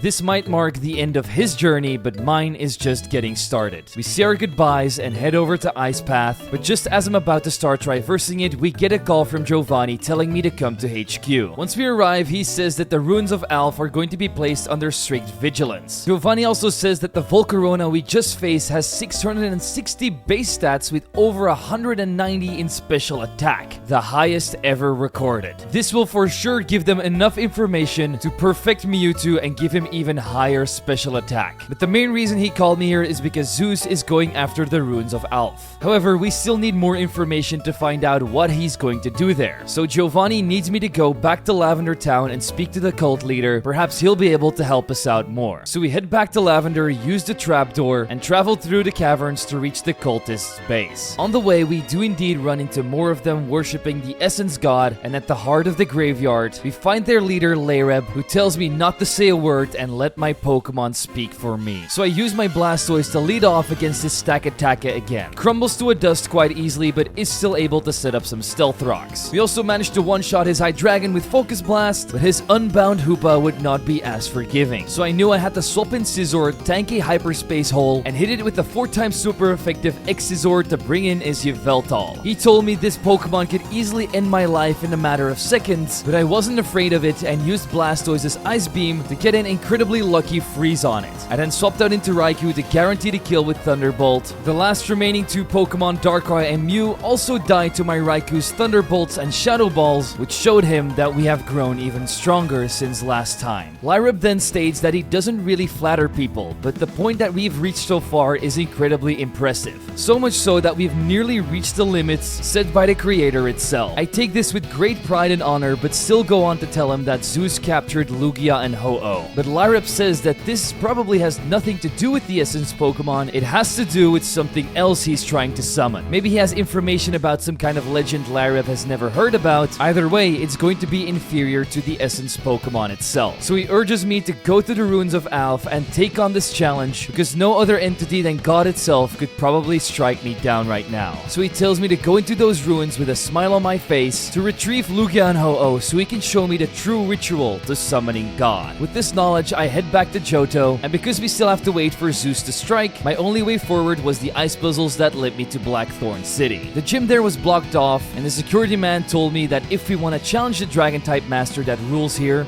we'll be able to find him at the Dragon's Den in the back. So we enter his sacred building, where all of his sages were already awaiting my arrival. They step aside and show me a secret passage that leads into a cave. Once I track it all the way to its end, we see the legendary Dragon Master standing in between some rocks. He once again glazes my battling abilities, and doesn't want to waste any words and just get straight into the battle. And who am I to let him wait any longer? Let's see what this ultimate deep bond Pokemon of his looks like. And he, just like every other gym leader, comes out guns blazing with Regidrago, who's so strong that it takes down my Mega Blastoise with 2 Outrages, while I'm only able to do about half of its health with an Ice Beam. Luckily, I still have more Ice Beams in the back, with Deoxys hitting another one and finishing it off. Porygon 3 then nails his Dragapult with a Shadow Ball, and Scizor uses his Meteor Mash to take down the vessel that is Kyurem. We then see the experimental form of Moltres that's literally turned it into a Phoenix, plus it's also been turned into a Dragon type. type. Don't ask me what's dragon about this, because I just blasted it with a Psycho boost and got rid of it quite quickly. With him being driven into a corner, it's finally time for him to bring out his Deep Bond Dragonite. And let me be the first one to tell you that this Chinese looking ass dragon is by far the best Deep Bond design in this entire game, which sees Dragonite being pushed from a pseudo-legendary to an actual legendary. So strong in fact that it's able to take down my best Pokemon Raikou, but it's still not fast enough to outspeed Deoxys, and after hitting one more Ice Beam, which brings down one of the strongest dragons the world has ever seen. He still had one Pokemon remaining, but Salamence is also unfortunately 4 times weak to Ice Beam, which means we've conquered the team of the Dragon-type Master. He says that I'm truly one of a kind and presents me with the Rising Badge. But it's already too late. Zeus has found the cave, and as the Dragon Master approaches him, he immediately snags away the Pokeball of his Kyurem. And with the combination of Zekrom and Reshiram, he's going to try and summon the original dragon. It's supposed to be the strongest creature to have ever lived, and once he has it under his control, he'll rule over the entire universe. And with Ho-Oh and Lugia, he'll be able to open the secret passage hidden away in the Ruins of Alph, and within the final chamber there, he'll be able to reunite Reshiram, Zekrom, and Kyurem. He invites me to come to the ceremony where he can finally fight me with 100% of his power, and that clash is going to determine the outcome of the world. So me and the Dragon Master waste no time and inform the rest of Team Rocket to head to the Ruins of Alph. Upon my arrival, a huge earthquake happens that sounded like a giant door that has just been opened. Once we enter one of the secret chambers, we meet up with the rest of our crew, Andra, the Dragon Master, and Giovanni. We can't let this lunatic Zeus proceed any further with his plans, so Giovanni sends in a ton of our grunts first to scout out the area, because nobody knows what's after this door. Archer then also joins our crew, and Giovanni says that if he does manage to summon the dragon, we need to be the first ones there so we can analyze its power levels. That information alone could save us years of research. With our instructions clear, we entered the deepest parts of the Ruins of Alph, but it seems like we're locked up here as the door closes behind me. At first glance, it seemed to be just a giant maze, but the deeper we traveled, the more weird things started to happen. We got attacked by these gold unknowns that were being protected by Pokemon that had never been seen before, like a Kabutops full-on made out of bones. Compared to me, they were still weak, but our grunts had other fates, with every single one of them being wiped out and killed in cold blood. With every step we took, we got attacked more and more, and behind nearly every corner we turned, there would be a body. Ultimately, I defeated another bone-like Aerodactyl, and a little further up, Andra was panicking, as she didn't understand what these Pokemon were, plus she was scared to share the same faith as all of these rocket grunts. We told her that she was strong and that we would be able to find a way out of here eventually, and that gave her the courage to push on. A couple of minutes of searching later, and I got myself out of the maze. That's where we found Archer completely petrified by an even higher form of Golden Unknown. They seem to be blocking off the next entrance, so I help him out by attacking the Unknown and defeated an entire squad of creatures that consisted of the Bone Aerodactyl, the Marrow Ghost, a Gold Unknown, TR Xatu, a Bone Kabutops, and finally the Ghost from Lavender Town. Once all of them were down, I thought that I had saved Archer, but he was still petrified. In that moment, Andra comes up to us and urges both me and her to push on because she thinks Archer can handle this. However, I can now pass through this door, but she gets stopped by another unknown. So this must be part of the challenge that the Ruin is trying to put us through. If you want to get to the end, you need to do it on your own. No help from others is allowed here. So I trusted in Andra, left her behind, and pushed on. This spit me out in another maze, but this time filled with fog, which made traversing it even harder. But nothing is impossible with plot armor on your side. So I found my way through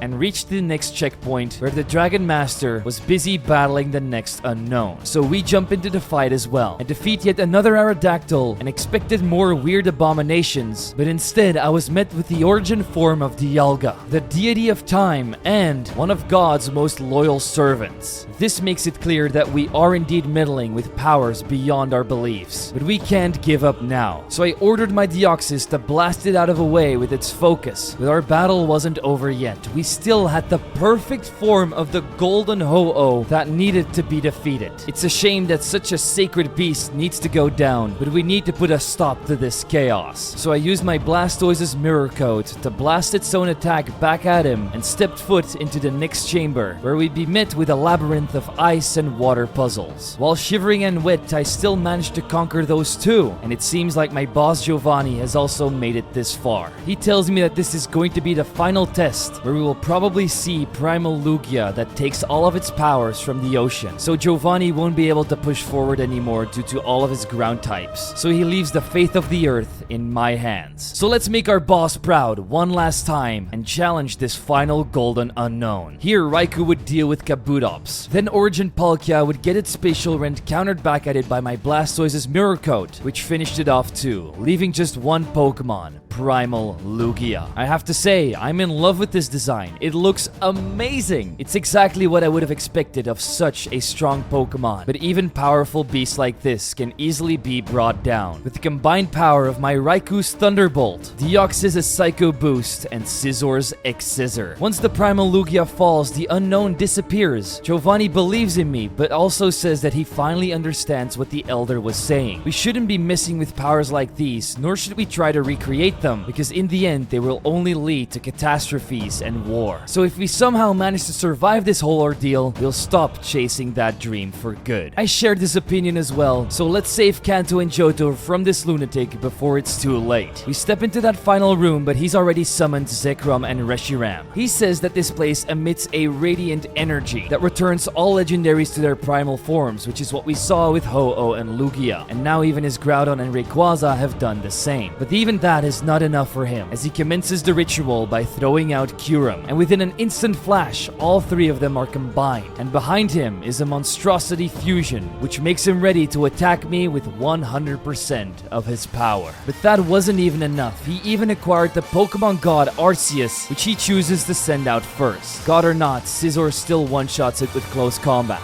And next up is Mega Rayquaza. Here my Porygon 3 can hang on due to its Focus Sash and survives a Draco Meteor, and so we clap back with a devastating Ice Beam to neutralize the God of the Skies. Next up is Primal Groudon, who gets defeated by his own firepower because my Moltres takes advantage of the sun, survives a Rock Slide with his Focus Sash, and claps back with two Flamethrowers. But this had him fuming, as he's had enough of me and brings out the Ultimate Dragon to strike down my Moltres. I then send in Deoxys and use the Psycho Boost to bring it down to its knees. Then hits a Bolt Strike on me, bringing me down to my Focus Sash, but the recoil damage is too much for it, and that's how he defeated the strongest dragon of all. But the battle wasn't over yet. He still brought out Primal Kyogre after this, who like usual would be wiped away by Raikou's Thunderbolt. That left him with the Eternal Flower Floette, who tried to end everything with Light of Ruin, but Raikou stepped in yet again and saved the day by defeating it. He screams out, "How could you defeat the ancient god, primal legendaries, and Arceus all at the same time?" But before we can answer, a voice interrupts Him by saying, "Stupid fool, did you really think that was the true original dragon? You have no idea what you're doing." And he then proceeds to kill him with his Yveltal. We recognize this Pokemon immediately. It's clearly Lyrep. He goes up to the corpse and says that he had no idea that the reason why everything turns primal here is because of the Essence Pokémon itself. He then proceeds to take away his Pokemon, and because of what we've achieved, he's willing to give me a chance to witness it by entering the final chamber with him. So we follow him into the deepest parts of the earth, where I came face to face with the legendary Unknown King that's been banished from the face of the earth due to its murderous intent.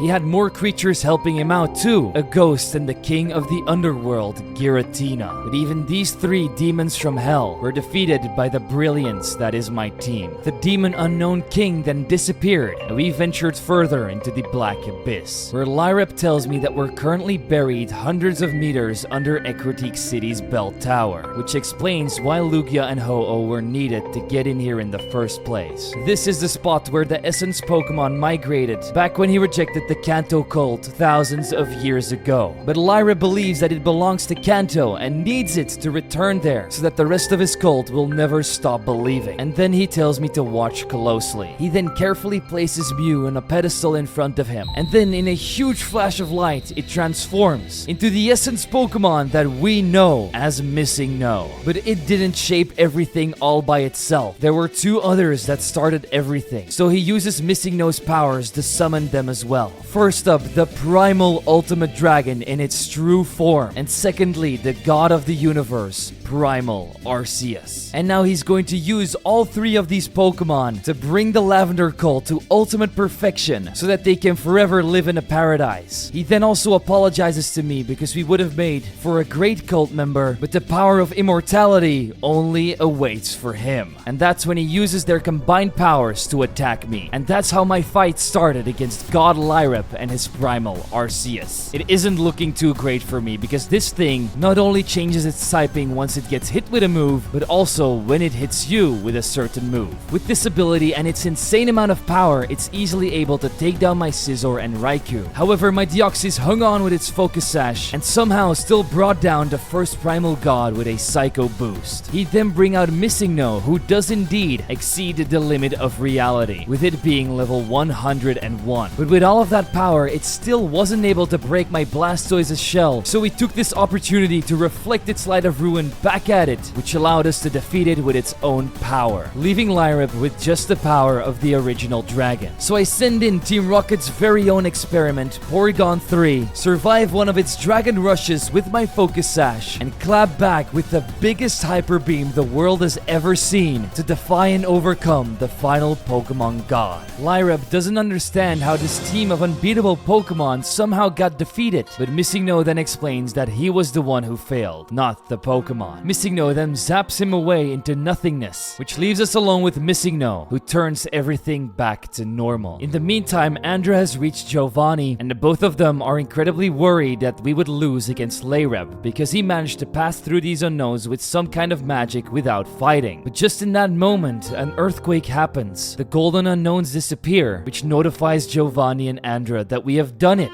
Johto and Kanto has officially been saved, which shows Giovanni that there is still so much more to learn. In the meantime, Ho-Oh returns to the bell tower, which shows the citizens that a new, beautiful, and prosperous age is coming for them. A couple of days after the event, we pop up again and go to Giovanni's office, who says that the reason for my victory is that the gods were bound to the rules of Pokemon battling, which made their strength and power finite instead of infinite. And with only the perfect combination of determination, hard work, and love was I able to overcome them. This isn't the end yet for our story, as the Dragon's Den team behind Pokemon Rocket Edition is currently working on the Hoenn part. So we'll just have to wait and see how the rest of this crazy story unfolds in the future. For now though, I'm going to sign off by saying this was the biggest video ever. So if you've managed to make it to the end, please consider leaving a like and subscribing to the channel so that I know that it was worth it in the end. And now I'd like to leave this video by thanking the membership and Patreon supporters for helping me out so much. Without you, big projects like this would never be able to happen. So from the bottom of my heart, thank you. And don't forget what this ROM hack learned you, that you can always exceed your own limits.